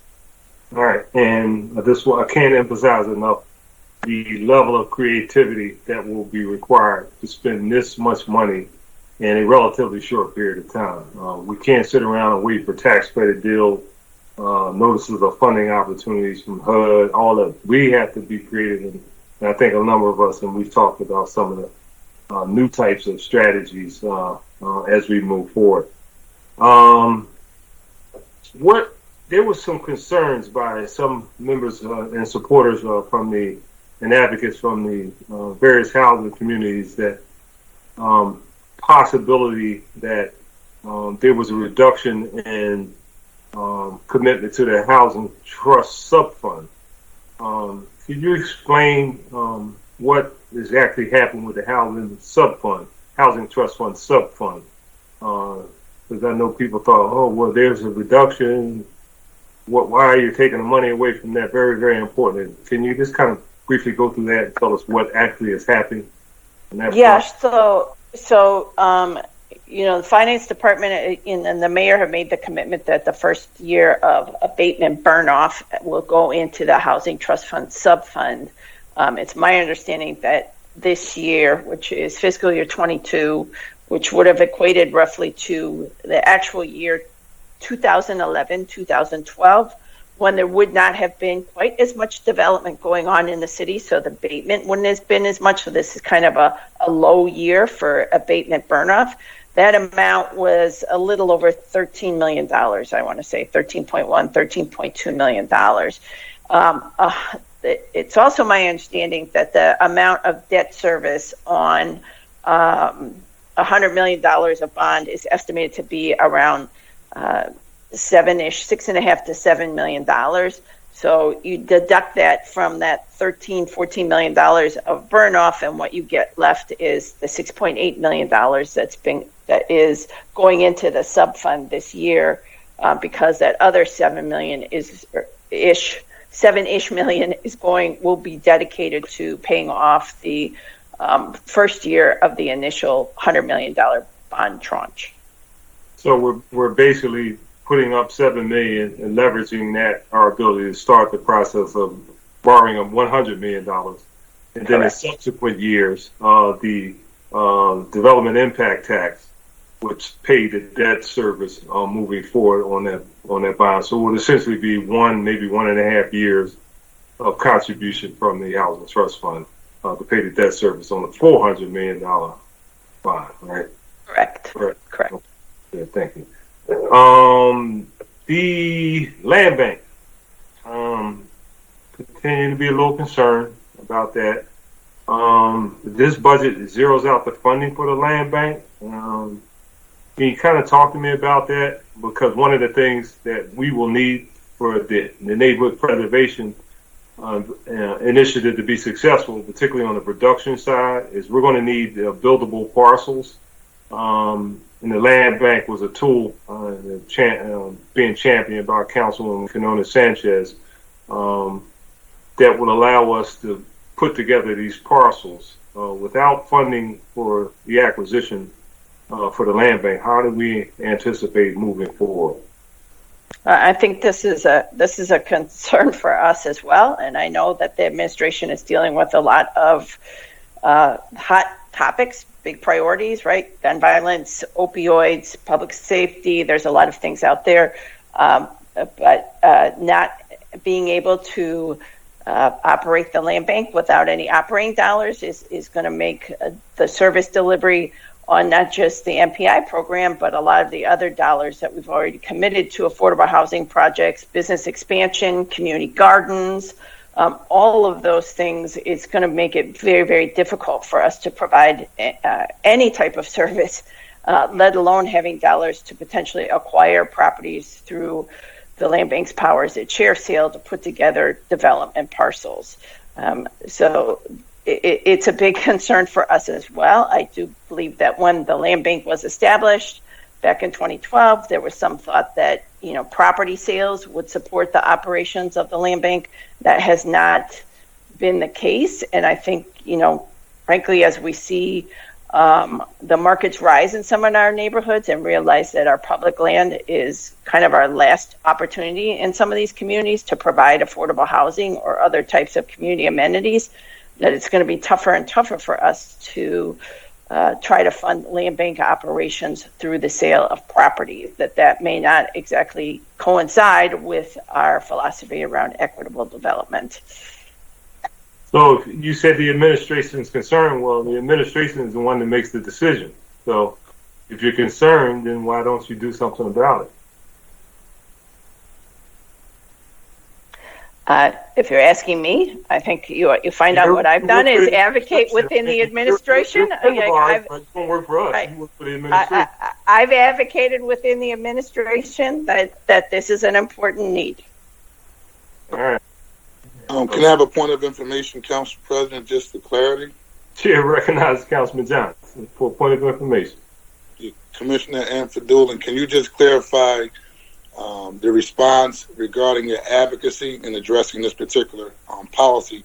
Because if the land bank is focusing on an administration social equity as relates to the issue of gentrification and long-term residents not being displaced, and you are the head planning and development person here in the city of Philadelphia, which I believe the buck actually stops with you, who are you advocating to regarding this particular policy, and what is the response to your recommendations regarding changing this particular policy? So I have advocated to Finance and the Budget Office and the Mayor's Office, and I think the response is reflected in my proposed general fund budget. Miss And Wax. so so it sounds like, and you could, and Council President, in terms of this line of questioning, Yeah. and I think financing, it should be separate from development, because we don't want to balance the checkbook here in the city of Philadelphia off of the displacement of individuals who could possibly lose their home, but most importantly, gentrification through land sales here in the city of Philadelphia. And so I'm a little concerned that finance will even be a part of that conversation. And hopefully, the mayor, who we all know, is a person who stands for equity when it comes to development. At least, that's what we're talking about from an administration standpoint. It boggles my mind whether there would be any pushback from that aspect. But we'll do a deeper dive and do a follow up on it. But I just wanted clarity on it. I was just a little confused. Thank you, Council President. Thank you, Commissioner Anfadulin. Thank you, Councilman. Well, you referenced finance budget. Is Ms. Waxman on the line?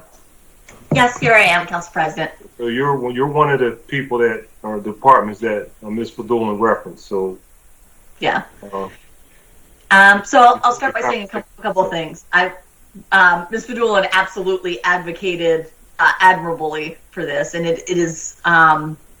We obviously this year are having a lot of challenges. There are a number of departments that are taking cuts. We evaluated a lot of different needs that we have this year. We convened a budget equity committee that had folks, cabinet members, mayor's office, other staff to look at the different needs. We also did a number of community engagement sessions, both external and also internal with frontline city workers. And we had a lot of different requests. Certain things really bubbled up, and so with the available resources we had, we doubled our funding for anti-violence programs because that was one of the top needs that was identified. Additionally, and that really included the funds for the 911 triage, as well as the funds for the co-responder mobile crisis units. So we had a lot of different priorities, and so while this is, if everything's a priority, nothing's a priority, so certain things did get elevated to receive funding that hadn't been funded in FY21. A lot of things that didn't receive funding this current year we were not able to restore. But obviously, I'll just close by saying this is a process. This is why we do this with you, and we're really, open to continuing to talk with council as we move through this budget process to develop the FY22 budget. Yeah, it's a process that seems to be repeated every year, where the executive branch takes out something that that's very important to council members, and then we have to negotiate something back in the budget that was already in there. So we're basically negotiating against ourselves. How we can be in the midst of moving forward an initiative where it's clear, where almost half the money is for production, and we're not in a position to get buildable land for the production is beyond me. I don't know how we can even remotely consider zeroing out the one tool that allows us to go out and acquire properties. And so it's like you reference all those issues that are important, and we concur, but when you talk about shifting dollars to priorities, it's like, well, we're going to shift dollars from those most in need to dollars to those most in need, you know, and why can't it go beyond that? And I agree, this is a process. I'm sure you know there's no way in the world that this is going to come back to you with $0 in land bank. Then you always have to make a decision as to what you do, because ultimately you don't have to spend it. But I'm very disappointed that, you know, given the references to how important this is, that the one tool, as I said, I hate to keep repeating myself, I guess I'm a little, you know, amazed that somehow we don't think that the land bank is important. So it's almost like, you know, I'm telling you I'm with you, but I'm not really with you. So we'll go through that process, and that sounds like the finance side of the executive branch that are making those decisions. So you can go back and tell Rob, I'm sure he's looking, you know, I'm sure he knows that that's going to be an issue with us. Okay, well, thank you. I'm going to beat a horse. I appreciate that. Let me see. I know we got council members in here. I'm gonna actually come back. I'm gonna come back. I'm gonna recognize Councilman Jones. Thank you, Mr. President. And to your point, I talked to my colleagues in other cities that have been experienced gentrification, and the one thing that separates us from them is publicly owned, developable land, that we can create an agenda for affordable housing due to the land acquisition. In other cities where they don't control that, they are subject to the whims of private sector development, totally. And so if we don't get ahead of that, I just don't understand, and no, I won't accept our tacit objection to gentrification, no. And so I feel you, Mr. President and Member Johnson. And thank you for helping me in some of the development of that same kind of land in my district and being creative about some of the models that we may be able to do. One of such is because we're having such an aging population in my district that we are looking at formulas to do triplexes where younger couples live on the top 2 floors and there's a mother-in-law suite on the bottom, allowing for young people to take care of their aunties, uncles, parents, if they choose to. And I like that creativity, that affordability, that workforce-oriented housing. So I want to commend you for helping us to do that.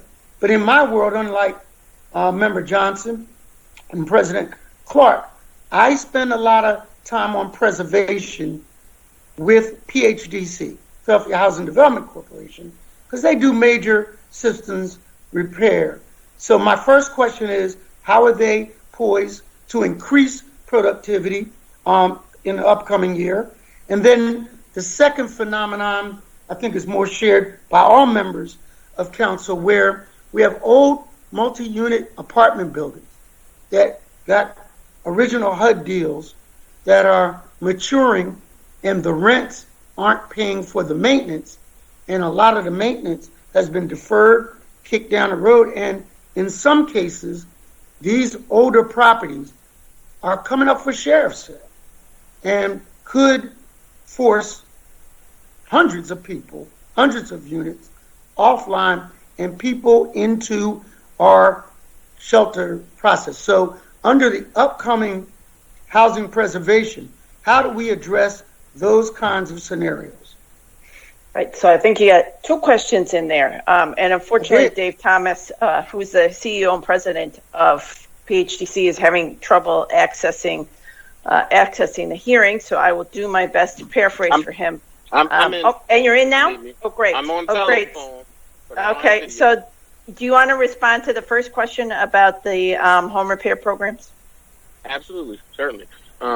Councilman, I believe that was Councilman Jones that had the question, and Yes. colleagues. We are certainly working effortlessly to try to increase productivity on the BSRP side. So a couple of things that we've done, as you may be aware of, we've upgraded our systems so that we're able to work remotely, which has been a godsend. I'm paying contractors in 10 to 15 days right now, which has been very beneficial in terms of their productivity. I will tell you the biggest challenge that I'm having with BSRP, quite honestly, are the rules that have just come down on L&I and my contractors. They're being lumped in with the rest of the construction world when this is a repair program. So that is actually hindering my numbers of productivity. The city, the administration, and the mayor, you all have been very generous with the funding. So the funding is not my challenge right now as much as it is the process. Because what the process is asking for now are engineer reports, architectural drawings, and things of that nature. There aren't enough engineers and architects in the city to address my need because they're working with the big contractors. So my folks are sitting here waiting for reports to get permits to do work for elderly folks that historically we didn't have to do all these things in the past. So that's been the biggest challenge in terms of productivity, Councilman. And I would love to have further conversation and see if we can try to loosen that up a little bit, because the population that's suffering the most certainly is not PHDC, it's not my contractors, it's the constituent. Because I'm delaying the work right now. But I do have all the processes in place. We have the staffing level component necessary to make things happen. And we have an open rolling RFP to add contractors monthly as the interest and they meet my my qualifications. So I think we have all those things set up. We really need to address that. A couple of years back, you worked with me and my staff. We identified the fact that people were on the waiting list that were 90 years old and better, and were waiting 4 years for basic housing repairs. And Mr. President, longevity after 90, you don't want to wait 4 years while you're getting rained on because you got a bad roof. And so they were able to work on that. So the expeditious review, the expeditious execution of those repairs is vital to a person 90 years old and above. So I want to help you to work through some of those limitations. The second part of my question was, how do we deal with some of those old HUD contracted housing? AMI is killing my residents that we did housing deals. You took me for a walk, Mr. President, on Market Street and showed me a little bit of how you deal with new development, but you didn't tell me about AMI and how the 8-county area determines how much affordable rent is. And some of the people who got deals 4 years ago are now looking to move back home with their kids because of the rent increases. We have to take a look at that. And Ms. Fadula? Right. So I think, one of the things that we started to roll out even before the pandemic, right, was a shallow rent program. And we kind of shifted our initial phase of that, which was for already subsidized low-income housing tax credit projects.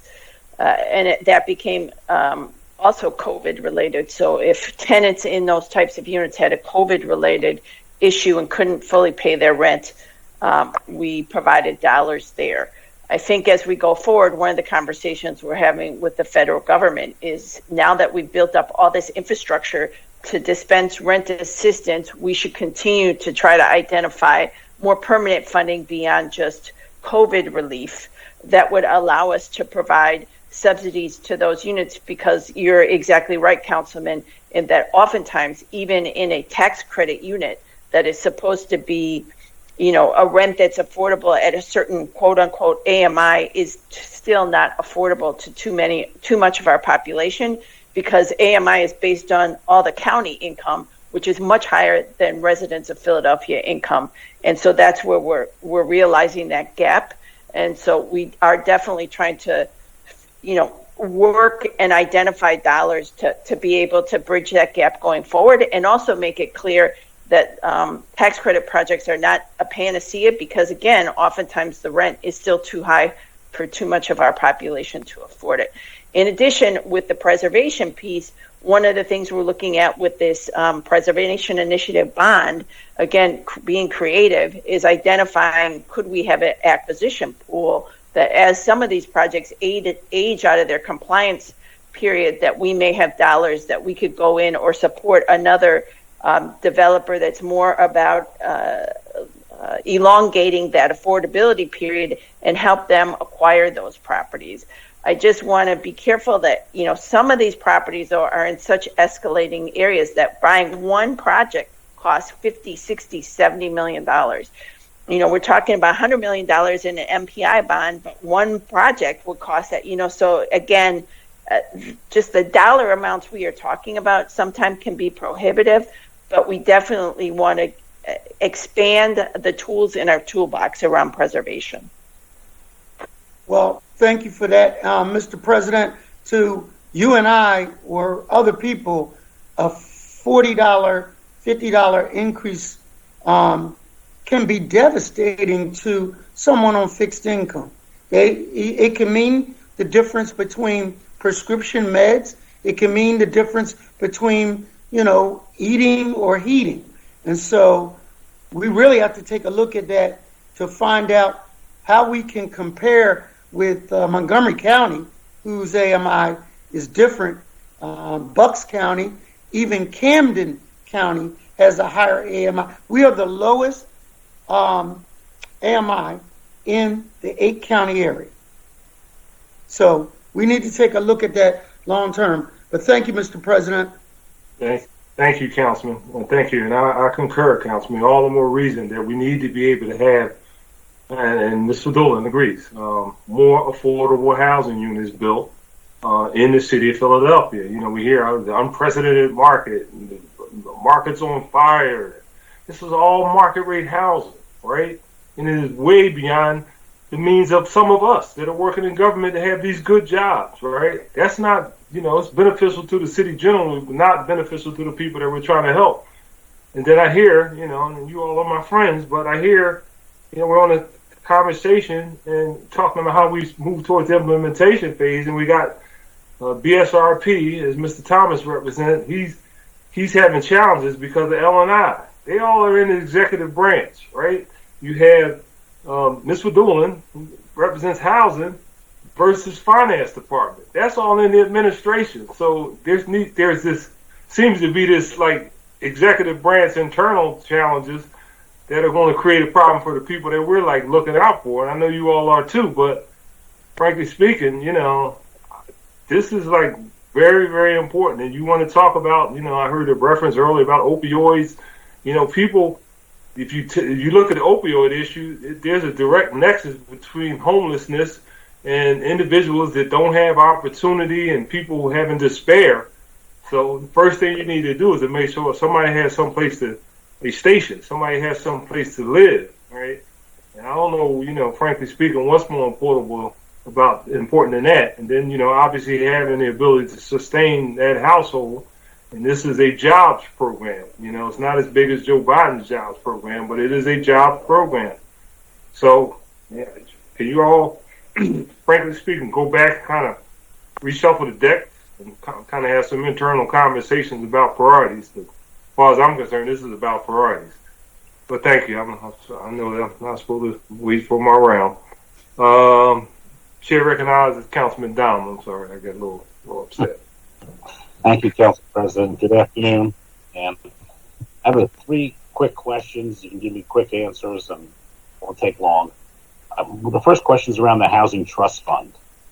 You know, every year we seem to be fighting to fund the Housing Trust Fund. And I think most of us agree that it should be a priority in the city. I think in the past it was funded, these were by the federal government. Of course, they cut our budget.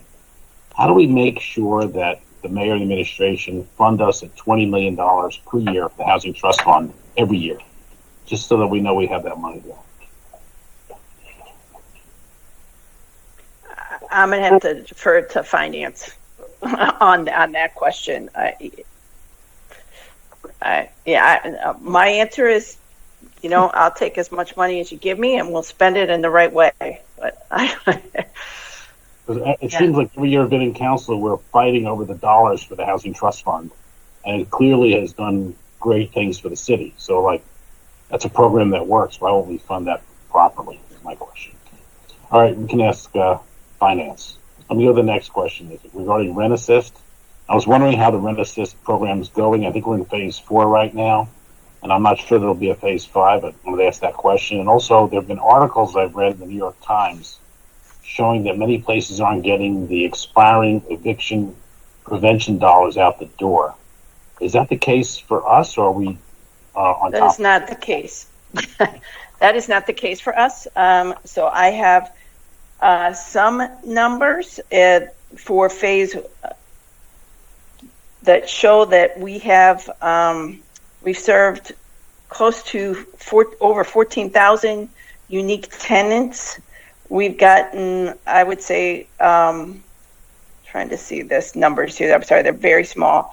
Upwards of $65 million out the door. For example, there were a lot of issues, quote unquote, with phase 3, which is kind of a combination of local and state money. There was a lot of conversation that folks weren't able to spend the state money. That was not the case in Philadelphia. We spent $23 million of the state money. We actually spent 43% of all the money that got issued as far as rent assist in the state. So we have been able to get all our money out the door. In reference to phase 4, I'm just trying to identify. I've got a bunch of pieces of paper in front of me trying to find that. I think we've gotten upwards of 17,000 applications. We've just been able to start to issue the check. Okay, yeah, so we actually had almost 18,000 folks apply for that with an average request of about a little over $5,700. We are starting to issue those checks now. But I will say this, now I just got this in, 22,000 plus applications actually. So we have been able to push our money out the door. There was that article in the New York Times, I want to reference probably about a month before that. There was also an article in the New York Times that talked about how great Philadelphia's program is doing.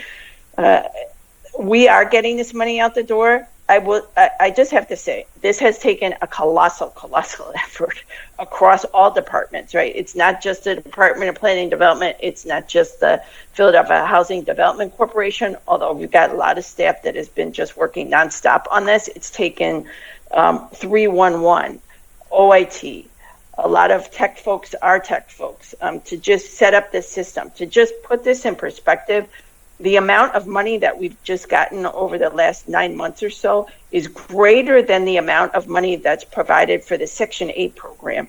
So within, a very short time frame, 3 or 4 months, we've literally had to set up a delivery system that's greater than the delivery system that existed in the city for the Section 8 program. So this has been a colossal lift. We totally understand why a lot of municipalities have not been able to get their programs set up quickly. Luckily, we had a lot of support. We had the support of the federal government. We had the support of the local government. We had the support of city council. Huge number of our partners, housing counseling agencies, NACS, everybody, GPAR, the real estate, the landlords, everybody working together to get this money out. And we just continue to churn this and get that money out there. And we, frankly, are hoping that we're one of those people that if other agencies can't meet the required spend, that maybe we can get some of that recoup money and continue the churn. So that's great news. So we're not leaving any money on the table, number one. How much would you say in total rental assistance we've received over the last 12 months or so? I think we are now upwards of 100, trying to see total amount requested. We've gotten $170 million, and that does not include the latest round, Era 2 money, that we anticipate we're going to get another $58 million in direct assistance from the federal government, and we may get some additional dollars from the state. That's great. Those are my questions. I appreciate it. I'm glad to hear that. That's very good. Keep up the good work. Thank you, Ann, and thanks, Council President. Thank you.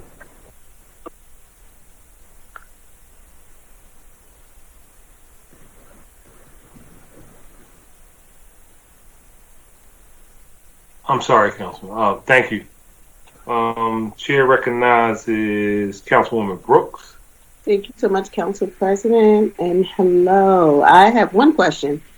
Can you explain the decision not to fully fund the Philadelphia Eviction Prevention Project, particularly as the COVID-19 eviction moratorium begins to expire? Yeah, so that program resides in the Managing Director's office. In terms of our funding for that, we do fund that. We provide $100,000 in CDBG dollars to that every year. And then we have allocated almost $4 million to the eviction prevention program. And we funded an additional $525,000 of CDBG CB dollars to the NACS to assist with providing tenant-based systems services. One of the issues that we have with being able to fully support that program, their operating expenses just through our federal dollars, is that the CDBG dollars come with what's called a public service cap. So you can only spend a certain percentage of those dollars on what are considered public service programs. PEP is considered that type of program. So although we were able to expend some additional dollars because the CDBG COVID-related dollars got rid of that public service cap, our regular federal dollars still have that public service cap. And in order to provide additional dollars to PEP, we'd have to do something like cut funding to NACS or cut funding to something else. And so that's where the conundrum lies for us. But in terms of our funding that we've committed to it, we have not cut our funding that we commit to it. Thank you.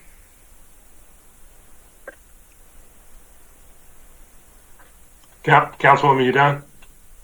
Yes, that's it. Thank you. you. Okay, thank you. Chair recognizes Councilman Johnson. Thank you, Council President. Just a couple questions, and one, thank you for the work that you have partnered with me on regarding affordable workforce housing, particularly Mamie Nichols Project in Point Breeze, South Philadelphia. And so I just want to acknowledge that, as well as the other affordable housing projects that we've worked on under your tenure. But I want to address how do we, your strategy and your approach to balancing our current zoning code on the backdrop of the significant development that we're seeing vis-a-vis through gentrification and really the high market value of houses that are being built. And just to give you an example, like we have a significant amount of like upzoning, right?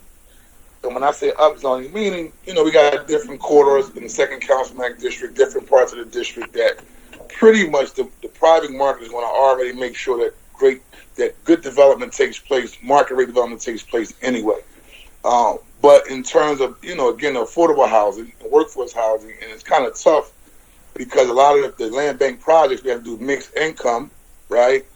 And then when we do affordable, 100% affordable housing projects, that's based upon tax credits, which is, between 2 years to 5 years. And so what's your plan and your strategy long-term, just to balance our zoning code, right?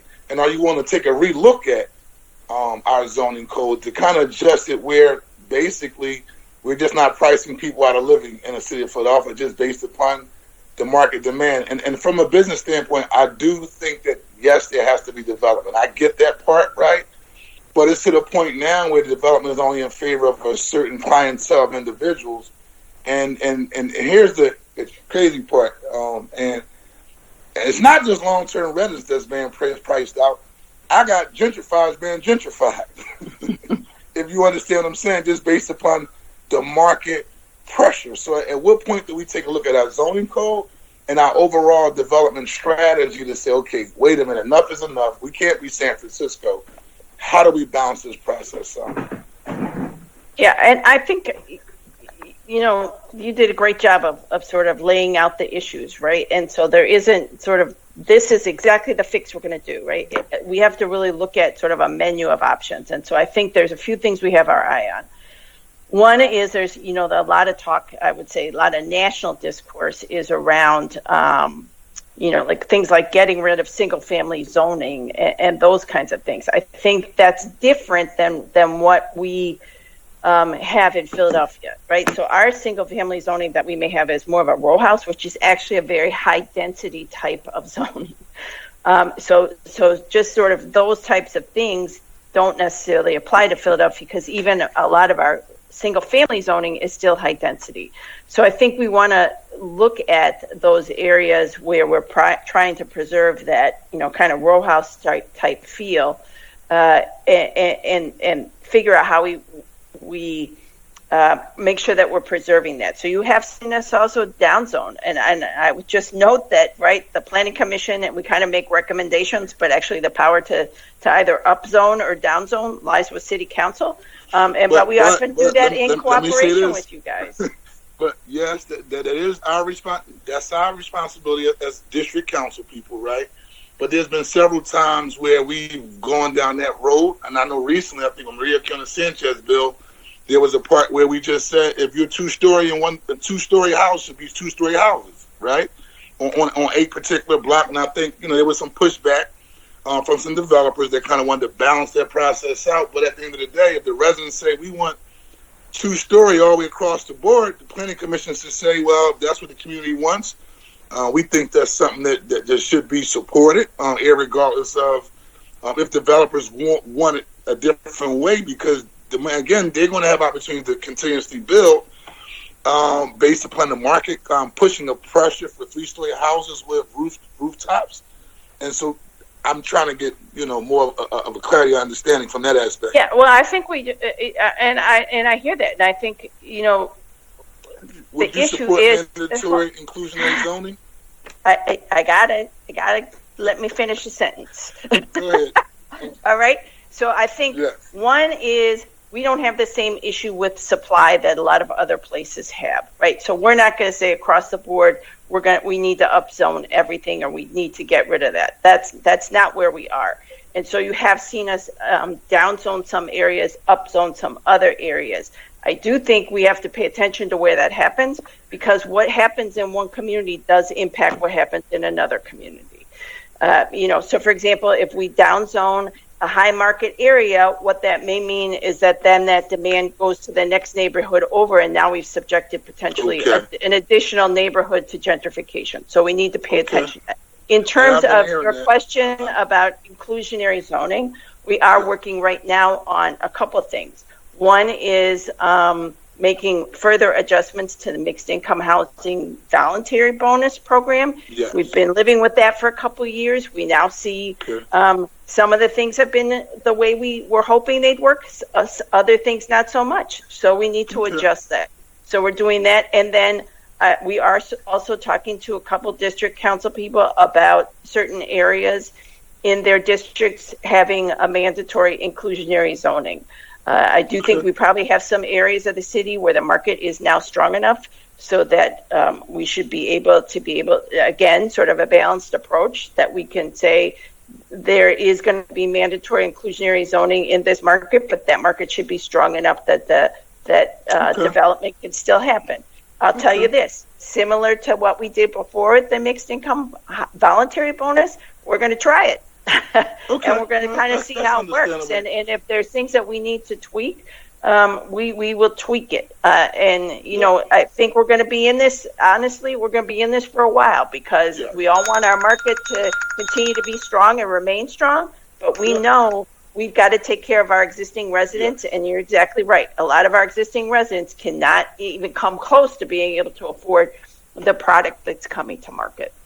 And the one last part, because I know my time is coming to a close. I just heard the bell, but are you and your team working to strategize with the Biden administration to get back to the days of where, you know, and I'm sure you remember this from your work in this field, there was a time where we had a significant amount of funding flowing to the city of Philadelphia to help with affordable workforce, subsidized housing to kind of help, when developers do want to build all affordable, but, to no fault of your own or any of us as elected officials, at least on the local level, that pipeline that we've had at one particular time from D.C. to Philadelphia has kind of dried up. So is there a plan and a strategy to work with the Biden administration to say, hey, we need $1 billion in the city of Philadelphia just to kind of stabilize our neighborhoods that should be, a part of your infrastructure plan or a part of your agenda?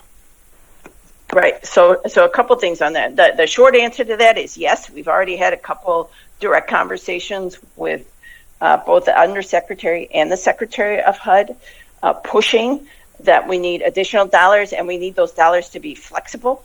A lot of the issue we have with the dollars that we come is it's just very difficult to spend them and to spend them expeditiously, and local governments know how to deal with these issues. The issues you guys see on the ground every day, right? You come to me and you're like, I want you to fund this or I want you to fund that. And I got rules from the federal government that don't always allow us to spend the money the way we want to. So we know we need more money and we need it to be more flexible. Are we having those conversations? Most definitely we are. In addition, in terms of infrastructure, we've been pushing for a long time that housing should be viewed as infrastructure.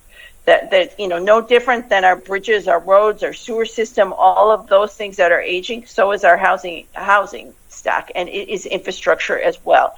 And very definitely, and I'll just talk from a personal standpoint, I was asked to speak at the National Press Club in Washington, D.C., I would say 5 years ago, and my whole thing was about about when the former president was going to have this big infrastructure bill, and my whole thing was about, well, then if you have an infrastructure bill, it better include housing, because housing is one of the most important pieces of infrastructure that this country needs to support and invest in. Thank you very much, Adam. Excuse me.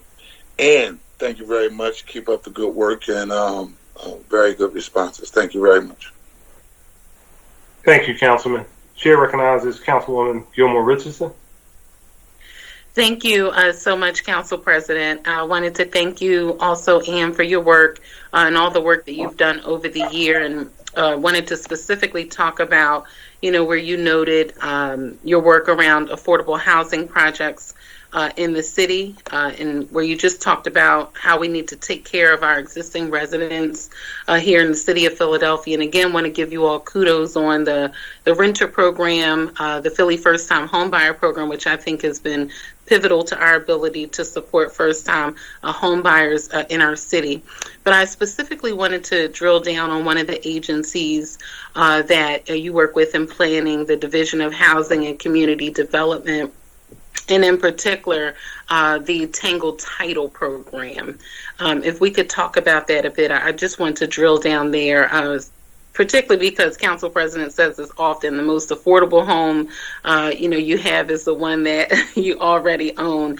And within the context of these conversations around preserving home ownership, around helping individuals who may be renters, around the first-time home buyers program, you never hear a lot of talk about the Tangled Title and Deed program. And I know Council has funded this work for years and has done a good job with increasing that funding over time. But I do think as we've seen increased demands on our market, and you talked about the unprecedented nature of the market, that we need to do more in this area. And I also want to give kudos to our Madam Register for her probate deferment initiative program, which I think is important to helping people sort of get into the pipeline to get this issue resolved. But when you go to your website to inquire about Tangled Titles and Deeds, it goes to the Tangled Title Fund, which is administered, I believe, by Philadelphia VIP. Correct. Is that correct, Ann? Okay. That's correct. Great. So the first thing I wanted to do was, if you could help me understand who administers the Tangled Title and Deed program for the city. And there's also note of a Tangled Title Fund Advisory Committee. If you could just give us a breakdown of the committee, the racial demographics of the committee, and how many individuals serve on the committee. Sure. So I'm going to answer your first question, and then I'm going to defer to Melissa Long, who I think is on the call around the committee. So the fund That is a contract that we have with VIP, and they administer that program completely on behalf of the city. As far as who makes up the advisory committee, if Melissa Long is on, can she respond to that? Yes, I am, and I will need to get that information because we work with VIP on that. So I want to make sure that I give you the accurate information on the composition of that committee. Great. Thank you so much. It's good to see you, Melissa. It's good to see you. Yes, thank you for all of your help this year also.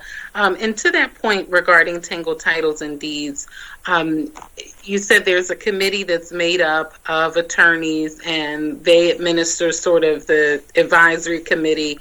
Can you talk about how much investment we've made in tangled titles and deeds over the last couple of years and the proposed amount for this year? I just want to get that on the record and then I'll go to my next question.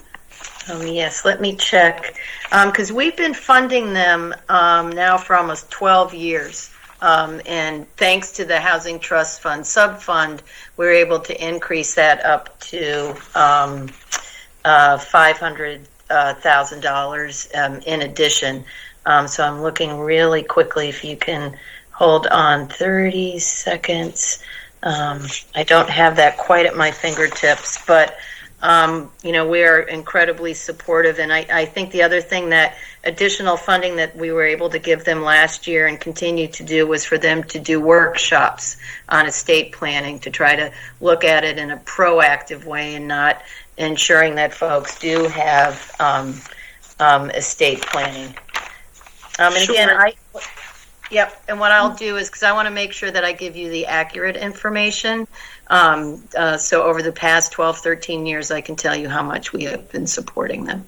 Sure, and then I just want to, really transfer that information into how many individuals we can help per year with the amount of funding they receive. But also, are there any other organizations that you all typically work with outside of Philly VIP, thinking about sort of this racial equity lens that we've been talking about throughout the whole budget cycle, to really expand the tangled title and deed work in the city, knowing how pervasive the issue is across communities?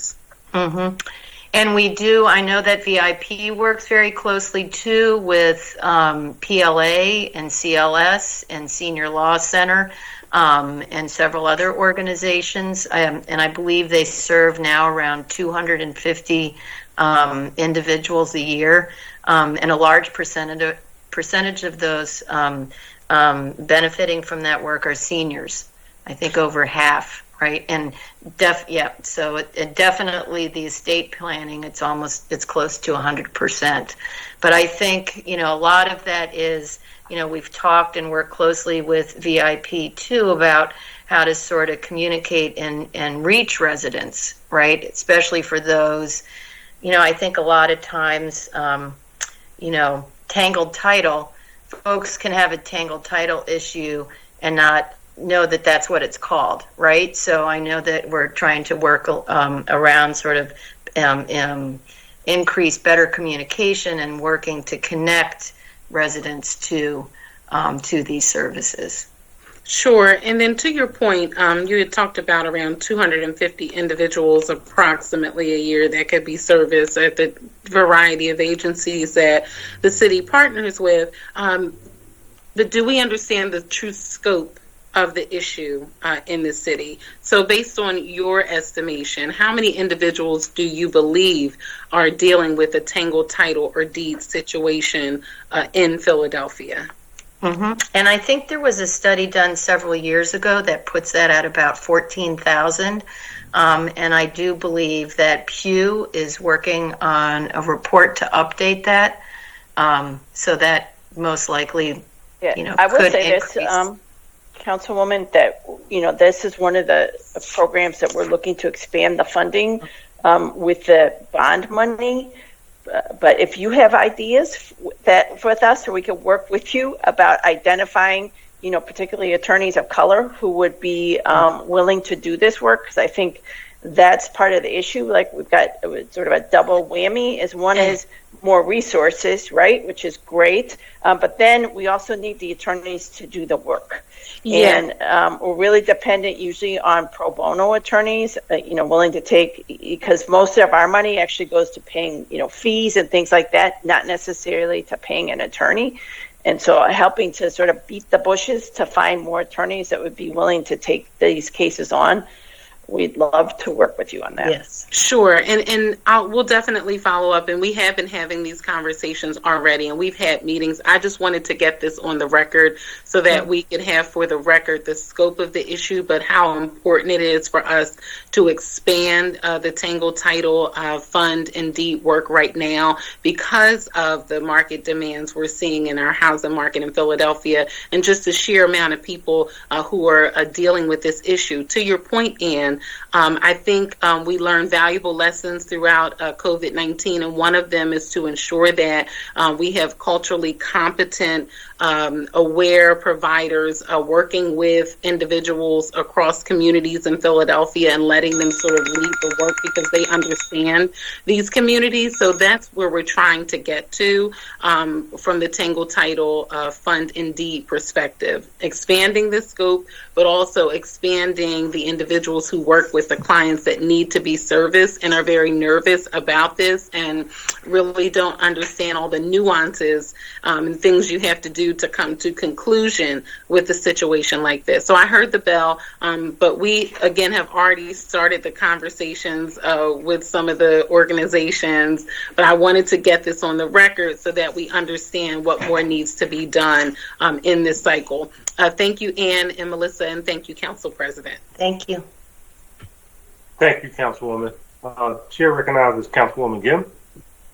Thank you so much, Council President, and I'm sorry that my one event of the day coincided with my time on the prisons question, but I know that our council will follow up on that. And I want to thank you for all the work that you've done this past year. It's been really overwhelming, but I think some of the most successful work that the city has done has come out of your shop, including a incredible, heroic effort around distributing $60 million in rent assistance in checks as small as several $100s to ensure that not only could we keep renters' housing stable and landlords basically paid, but we have started to take on the issue of rent debt, and a number of other issues. And I also just really need to thank Melissa for your leadership on the diversion program. Launched in August of 2020 with no money, no clarity, but a tremendous amount of heart and a real vision, and I think a commitment to what it could be. Really made it become the kind of successful program that it has been. And the fact that it's been embraced by the municipal courts is quite extraordinary, and I think it's a testament to your work. And to the commitment that you've done. So I just really want to express my gratitude to your whole team, and to Greg Heller, and so many others whose names we probably don't even know, but to your whole team. And, I hope that you take a moment to really kind of look back and breathe a sigh and say that we actually did everything that we could possibly and humanly do. And some of it was actually pretty amazing. So thank you. Thank you. Again, it takes a village. Sometimes it takes some of those villagers pushing us from behind. And so, again, it's an incredible time. We're not quite at the point where we can take a breath yet. But I appreciate those words, and I really accept them on behalf of our team because, I get to sit here and hear you say that and have you thank me, but really it's everybody that's behind that has just been amazing. Yeah. And I honestly, I just think it's a testament to this city, how that we all came together to try to get through this, incredible time with as much humanity as we possibly could. I agree. And, again, I think that, it's hard to imagine where we were a little more than a year ago, in March of 2020. And a lot of it had to do with like a bigger vision, like you believed in rent vouchers, local rent vouchers, and what they could potentially do. In 2017 and 2018, when we were talking about this, there was no money. You launched, our first PHL Rent Assist in January of 2020 with what, $2 million? Is that right? Yeah. And now we've got $200 million. And that is not because it was an accident or anything. It's because we actually led a conversation, showed how it worked. And I hope that, we're the poster child for the Biden administration to prove that investing in housing, investing in local capacity, I think that was one of the key things that I hope we take away from this. We built local capacity. We didn't just do programs. We didn't just like push out money. We weren't a pass-through. We built our capacity to respond to difficult situations. And I hope this is a path and a partnership that can continue to expand outwards. And as you said, some of it was like, we have no idea where anything was going to go. But I think we believed in one another. We kind of knew that we would get each other's backs. And honestly, your team was incredibly professional through all of it. And that is extremely difficult to do, especially when we were unfunded. So I just have to start there. So I know that took up a bunch of my time, but I really needed to say that because I don't think we affirm like really heroic work. So anyway, thank you. So I want to also add my support for the funding of the land bank to acquire property.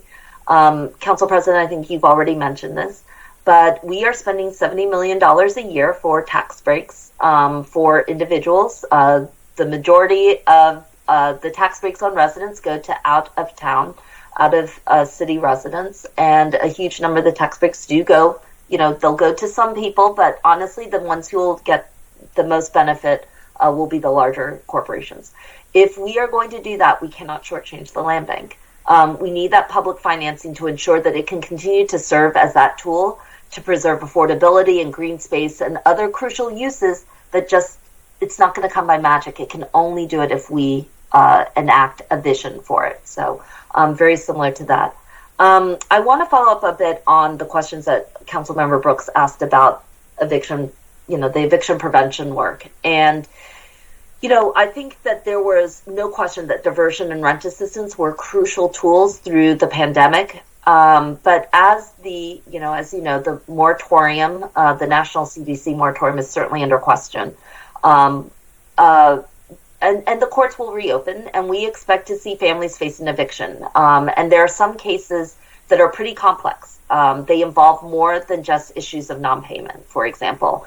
There can be persistent code violations. This is one thing that we've seen. I know this is an issue that's near and dear to your heart. It's why we don't necessarily need more housing. We need to upgrade the housing that we've got and rehab our existing housing stock.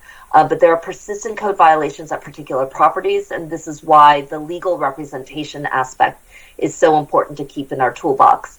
I think I read a statistic that something like 2% of landlords own 53% of the units. I think 1% of landlords are responsible for a huge portion of evictions. We kind of want to be able to build on the work that we've already done.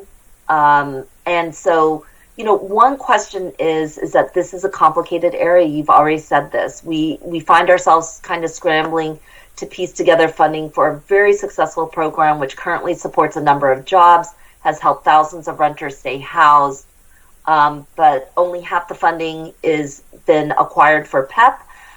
Right to Counsel is currently unfunded. I guess my question is, how can we bring together all the necessary parties to get a resolution that makes sure that we are funding all the needed services, not only rent assist, diversion, but also PEP, right to counsel, so that all these pieces can work together? Like, which is the entity that needs to pull this together? Is it MDO only? Is it yourself? How can we do this?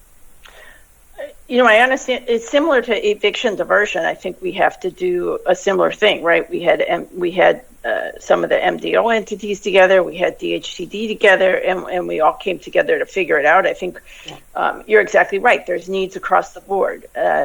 However, we've got to figure out the funding pie, and frankly, where we are is we need to figure out how we grow the funding pie. Because like I said to Councilwoman Brooks, right? We've got all these various caps on our dollars that make it very difficult for us to, and our funding for these programs has stayed level, right? We have not cut any of our funding. In fact, we figured out how to fund that eviction diversion program kind of out of thin air because we were able to grow the pie and get some additional dollars that were appropriate for that. So I think it's all those folks coming together.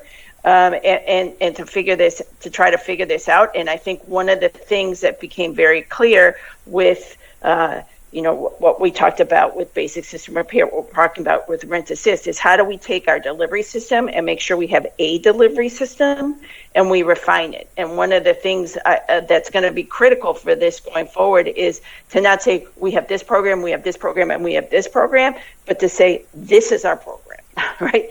Our eviction diversion program, whatever we call it, incorporates all of those things. And we're going to have to figure out, because one, if we have one system, that's going to make it that much more financially efficient. It will be easier to make a resource pitch around it. But we're going to have to roll up our sleeves once again and get very creative about how we try to fund it. Okay. I mean, we tried to do that with the eviction prevention project. I know that PEP is a little bit, like broad-based, but we were hoping that could be the thing under which multiple things could fall. But if you feel like there needs to be a change up and another thing kind of needs to be, however it works, I think what we're trying to do is if we can count on you to just help us pull those actors together, we've got something that works. We've got something where we could end poverty-based evictions in Philadelphia. I know you feel me on this one. And we can, move to something else. But it's going to take more than rent assistance. It's actually going to, we saw some significant transformation, for example, with court culture. This is, we're really on something here. And I just don't want us to lose ground. And I don't want it to get frittered away. And we are definitely open for that. We're fine being the conveners. Again, yes, and I also have to stress that we're going to have to figure out how to grow the pie. Yeah. And but I would say this in response, kind of going back to Councilman Johnson's question about HUD. Like one of the things we put forth very strongly to HUD is we want to be your guinea pig on every single program. Everything you want, let us be your guinea pig, and we want to bring you programs and say, hey, this is something that we're coming up with, and HUD, we need you to support us on this. And this actually helped trigger something for me.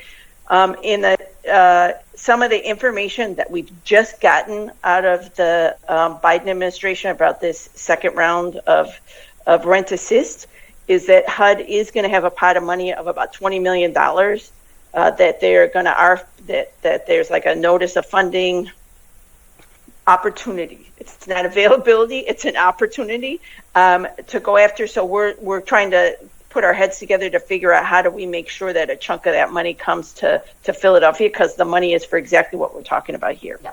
No, I think that's great. And, again, like I'll say, we just can't spend $350 million on tax cuts for the next 5 years and less than $1 million on PEP when it's one of the most successful things that we've done. So we got to figure it out, and I appreciate that. And I have just a brief second round question on fair housing, Council President. I'll wait.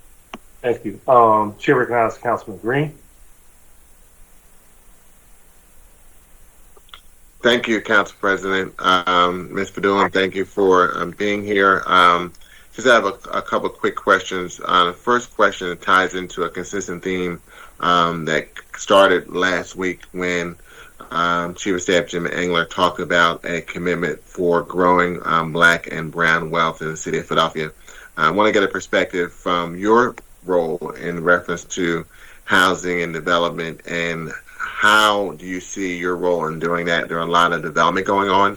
There's a huge need for affordable housing development, and curious in how do you see your role in helping to grow developers, especially African American and Hispanic developers in the city regarding affordable housing? Sure.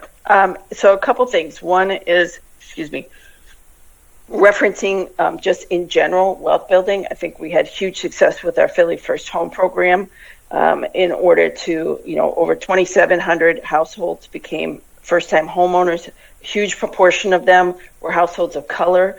So it showed that, there's other work to be done there, but that by providing that assistance, that additional down payment assistance or closing cost assistance, because we know, that there's not as much friends and family wealth, as much generational wealth, making it that much difficult to save up to buy a home is really critical. And then again, I hate to keep alluding back to Councilman Johnson, but we did have a ribbon cutting in his district last week with using dollars from, nominal transfer of public land to build workforce housing, where the average income level was around $45,000 and the payments was $850 to $875, which was about half of what the median rent is in that district. So very important to support those types of efforts.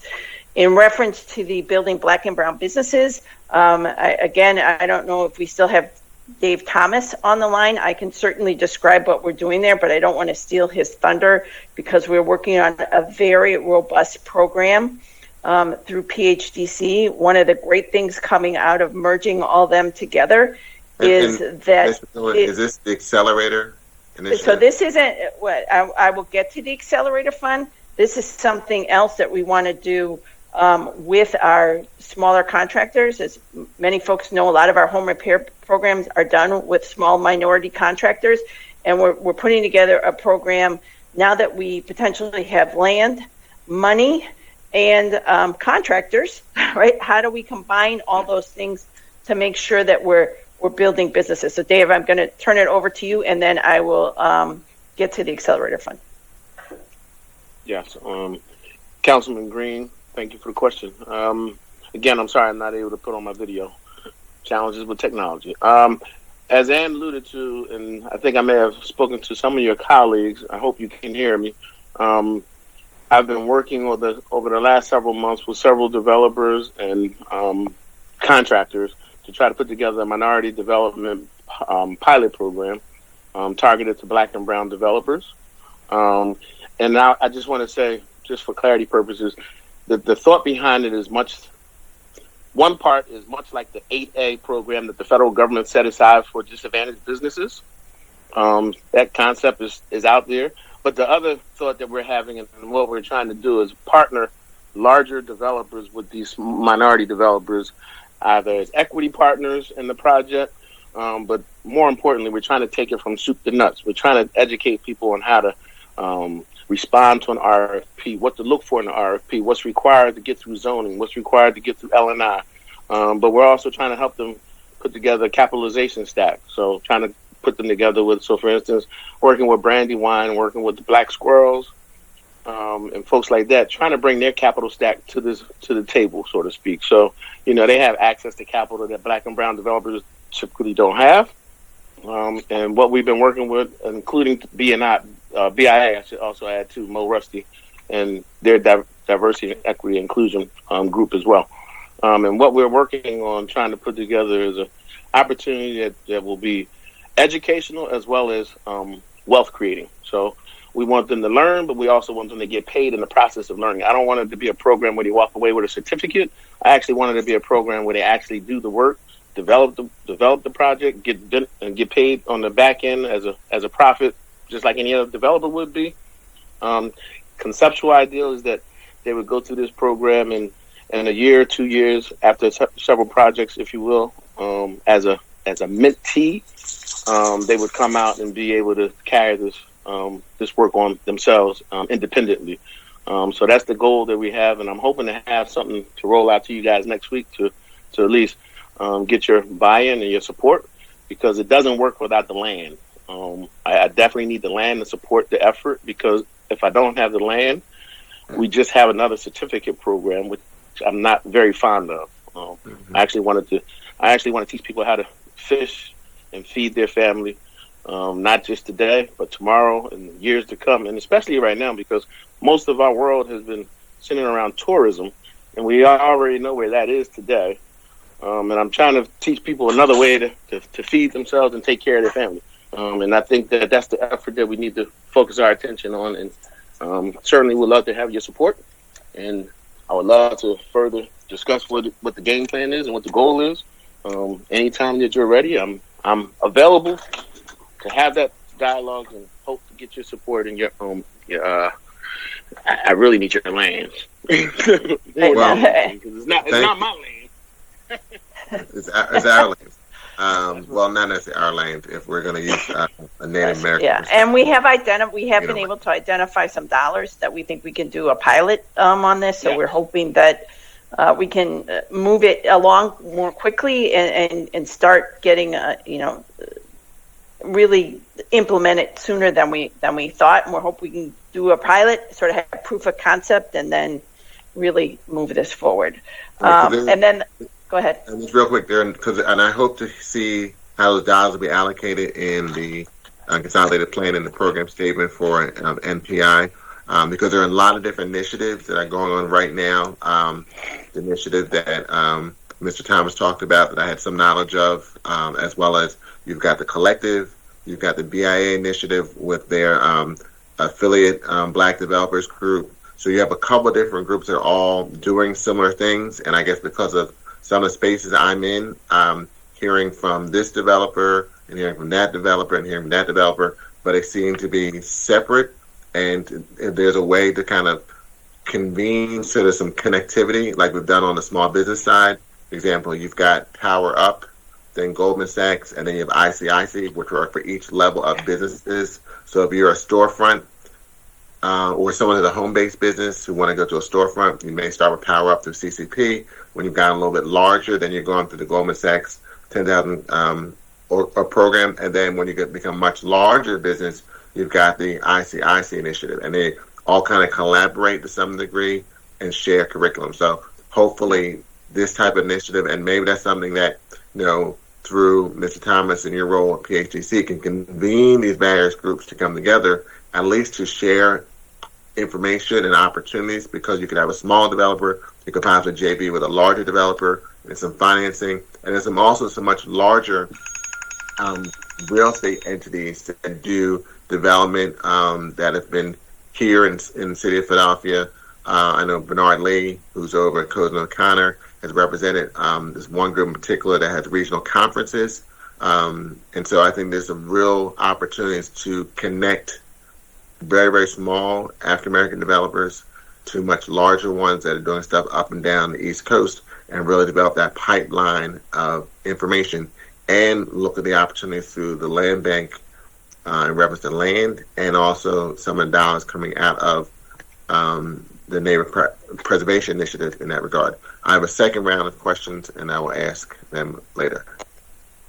If it's okay, can I give Greg 1 minute to talk about the Accelerator Fund? Okay, sure. Okay. Sure. Hi, everybody. Well, I'll be brief because I think most of you have heard about the Accelerator Fund, so I don't want to rehash what you already know, but we created the fund as an independent lending vehicle to invest in affordable housing in ways that are outside of the normal subsidy route, right? So right now, we're subsidizing low-income housing tax credit projects, but there are developers all over the city who want to build unsubsidized affordable housing, and we don't have a good mechanism to do that. And other cities have created similar accelerator funds to provide that type of financing. So that's what the accelerator fund is. We're operating it through PHDC staff right now, and we're working to raise capital. We've had a couple of banks sign on so far, and we're hoping to get some products on the street probably late summer, early fall at this point. And a major goal of the Accelerator Fund is to invest in minority-owned businesses, minority-owned developers. The word of the fund has gotten out already, and every week I get calls from developers. And what I'm seeing is that there is a big base of primarily Black and brown developers who want to build in underserved neighborhoods, who have the same challenges when they go to banks about accessing capital for development. So we're trying to get very specific and figure out what those capital access challenges are, and make sure that our underwriting criteria are flexible enough so that we can overcome those challenges and get capital to those developers to build housing in Philadelphia neighborhoods that they can't get financing for otherwise. So that's the gist of it. Happy to answer any questions. And Greg, that could be a good opportunity for us to have a conversation regarding the public bank because some of those issues, we're not going to be a direct lender, but more credit enhancement, which could allow you to do more lending, like we plan to do with CDFIs and other community-based entities. So we will follow up and have a conversation. That'd be great. I'd love to have that conversation, Councilman. Thank you. Thank you. What did Mr. Thomas say he needed? Land. Lands. LANDS. That's what I thought you said. Okay. Yeah, I did. Can you talk to your colleagues, please? All right. I definitely will. All right. Thank you, sir. All right. Chair recognizes Councilwoman Kimberly. Thank you so much, Council President. Land is definitely the word of the day. I had a very quick question for Ann about some of the fair housing work. And I know, again, I have always been deeply moved by your commitment, to the federal fair housing efforts, and wanted to talk to you now that we have a new president, and one who actually believes in a strong fair housing plan. And I think when we last left off on this conversation in a rather dark 2017, we were talking about the implementations of the new housing regulations under the Obama administration. And so we know that this work is extremely crucial, particularly when we are talking about racial justice and housing access in particular. So now that the Biden administration has pledged to reinstate the fair housing protections, when are we going to start updating the local fair housing plan? And is there like a certain amount of support that's needed either locally or from the federal government to be able to move to get this process going? We were one of the only big cities that actually during the end of the the Obama administration that actually completed our affirmatively furthering fair housing piece. And we incorporate that into our housing action plan every year, even though the prior president got rid of all that, we sort of never did. And we continue to further those efforts. Again, I'm going to call on Melissa to see if she's got anything she wants to talk about in specifics on that. It was very much a HUD-driven plan. It's over 800 pages, but we do believe that the findings and the goals that came out of that are still very relevant, and we have continued to pursue them. And like I said, we incorporate them into our consolidated plan. So, Melissa, if you have any details. Mm-hmm. And actually, this is a very timely question, because after this, we start working, we do a big consolidated plan every 5 years. And so that is due FY2023. And you'll be happy to hear, several months ago, I reached out to my colleagues in the local HUD office and said, hey, where is the guidance? We understand that the last guidance, the HUD secretary made it null and void, and so we are anxious to see what HUD is looking for in this next iteration. HUD has answered, stay tuned, but I will tell you that if over the summer and the months and we're not seeing something, we'll work with partners to put something together so that we can update that plan in a fashion that may not be as extensive as the prior requirements were, but we are definitely, I think, I reach out to HUD every couple weeks to say, where are we? But just like we were committed to continue to adhere and follow and implement the goals out of the last one almost 5 years ago, we are equally committed to doing some form of a robust plan, even if HUD doesn't have requirements. Okay. Yeah, well, obviously I think you have strong partners on city council, in our office, and anywhere. So whatever is needed would be, happy to be supportive. So thank you. Okay. Thank you, Thank Council. you.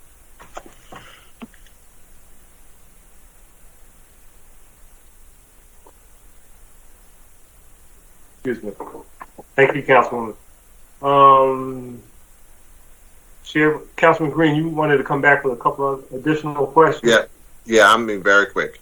And then I think Councilman Johnson had something to add. Just to follow up on, since we're having a conversation regarding affordable housing, and we all know there is a major affordable housing, I would say not a crisis, but also shortage here in the city of Philadelphia. And we've had this conversation in the past about how do we maintain existing affordable housing. I know in the conversation we had in the past, there was a concern that if we looked at ideas like right of first refusal, there would be a concern on, okay, if we do that for various low-income housing tax credit projects where those credits have expired and a nonprofit organization now wants to acquire that project, where do they have the resources to do that? Considering some of the more fortuitous perspectives of the American Rescue Plan, what are your thoughts on that issue going forward? Because we're in a much different space now in reference to resources, but we still have a major challenge in having affordable housing, and to the extent that we can keep existing affordable housing as affordable, that would help to at least mitigate the shortage that we currently have. Yeah, so we do a couple things on those. One is we do try to work with projects that are aging out of their compliance periods in order to, particularly if we're holding financing in them, to try to restructure that financing to help facilitate the recapitalization of those programs. But again, one of the other great things about having flexible dollars that the bond issuance will provide us is we want to put together some kind of acquisition fund. Because as we talked about with the right of first refusal piece, the problem was that we, anticipated that a lot of these nonprofits would turn to the city and say, okay, now give us the money to buy it. And we didn't necessarily have those dollars. So now one of the things we want to do is figure out how do we seed an acquisition fund, and then again, figure out, is there a way, if we seed it, can we leverage some other dollars in order to have a substantial pool? Because as I mentioned with Councilman Jones, if we have one project that is a strong market area and maybe we have to acquire it for, $40 or $50 million, that's sort of out of our wheelhouse. But there may be projects that we are able to outright acquire or facilitate another a nonprofit or someone who's committed to affordable housing as their mission to kind of facilitate that they're acquiring that. That's definitely something that we're interested in pursuing.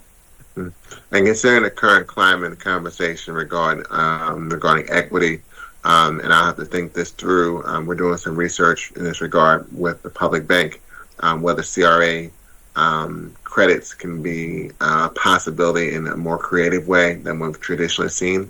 CRA credits, so I'll use that as a thought process as we're doing that research, but definitely want to continue this conversation regarding this issue.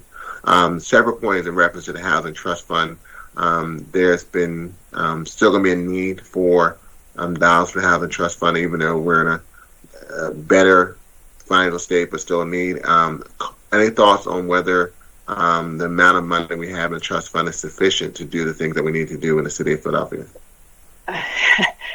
Yeah, I mean, my thoughts are, we have a huge need, like so many areas of need in our city, that we can always use more dollars to help address those needs. Because even though we are very thankful for the dollars that we're getting, we're very thankful, for example, for the $200 million that we're probably going to get for rental assistance from the federal government. However, there's been, just an example, there's been a recent study by the Housing Initiative at Penn and the Reinvestment Fund that shows that in order to not have renters that are housing cost burden in the city, just that cost alone is about little over $74 million a month, right? So even though these numbers sound like big numbers compared to the need, we still have some ways to go. And I think this is what happens when, as a country, we push the issue down the can such a long way. And so, yes, there's always going to be need for more resources. Okay. Thank you, Council President. Thank you, Ms. Fedulin. Thank you, Councilman. Chair recognizes Councilman Johnson.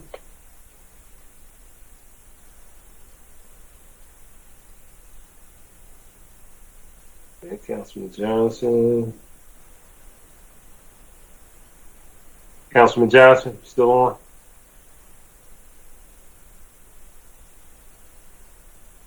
Okay. Looks like that might not be a possibility. In case you got to come back in. All right, well, we're going to. Yeah, Council President. No, it is. Yeah. You got it. Doing virtual homework at the same time. I apologize. I have a question for Mr. Heller.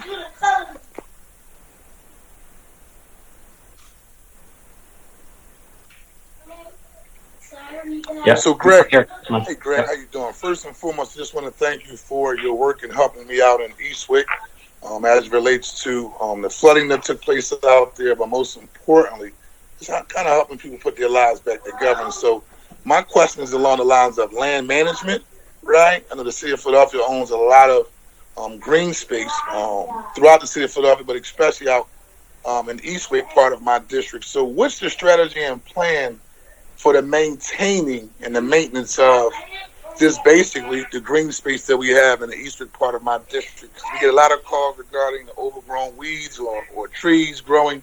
And so I just want to make sure that we got a strategy to handle it. But most importantly, how can we be supportive from a resource standpoint and, to support your efforts? Sure. No, I appreciate that. And we certainly are aware of the maintenance issues in Eastwick, and we wish that we could maintain all of the property up to the standards that community deserves. Obviously, the reason we have so much land in Eastwick was because that was part of the largest urban renewal project in the country, and we still have hundreds of acres down there, which of course were the subject of the Lower Eastwick land strategy over the last few years. We do have a landscaping firm called Paving the Way, which I'll also mention is a minority-owned firm, which does the maintenance down there, and I think they do as good a job as they can with so much property and the limited funds that we have. We are paying them just out of our working capital because we don't have any dedicated funding source for Eastwick. So if there were another funding source available that could help us supplement that, that would certainly. Is that a part of your budget request? Like, have you officially seeked out funding for such an effort? No, I don't believe we put that into any budget request. But the end game really is to reutilize these properties, which we're actively working on doing with the Eastwick Steering Committee, which involves, neighborhood residents who we all know who are guiding the process. And I think we're getting closer to moving ahead with redevelopment of that 84th and Lindbergh parcel. We're finishing up the floodwater mitigation or the floodwater conveyance study for the Pepper School property, which is enormous, and the 128 acres. So we're moving along towards a long-term solution for reutilizing those properties.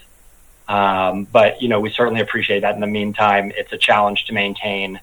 There's a lot of land to maintain, and we're trying to do the best that we can to keep it in good condition. And the last thing, is there an update on the overall strategy for flood mitigation in Eastwick? Yeah, so the part that we're working on is just for those publicly owned lands. And the firm that we've been working with, they just completed the study.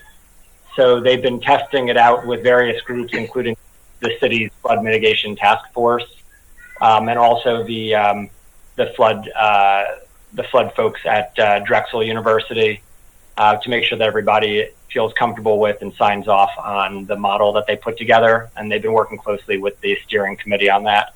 And then once everybody's comfortable with it, we'll use those recommendations to decide which parts of the Pepper site and the 128 acres can be developed, whether the interface study recommendations really hold true. And then what types of flood mitigation and stormwater mitigation need to be put in place for the rest of those parcels in order to try and use them to reduce the risk of flood for the rest of the neighborhood. So that's the game plan. That's what we've been working towards, and I think that study is about wrapping up. So hopefully we'll have some good progress in the next couple of years on that front. Okay, all right. Thank you very much. And that was not my little ones in the background just now. Yeah, those were mine. Good. You good, Councilman? Thank you, Greg. Good. I understand. Thank you, Councilman. Take care. All right. Thank you. Thank you, Councilman. Ms. Fuller-Padulin, I don't think we have any other council members with questions. So with that, I want to thank you very much for your testimony. Thank you. Obviously, be doing some following up after we talk to Mr. DeBoe and Ms. Waxman about as Mr. Thomas said, we need the land. So there being none, this committee will stand at recess until Wednesday, May 19th, 2021, 9:30 a.m., at which time we will reconvene on Microsoft's Teams. I want to thank you all very much, and again, be safe. Thank you. Thank you all. Have a good night.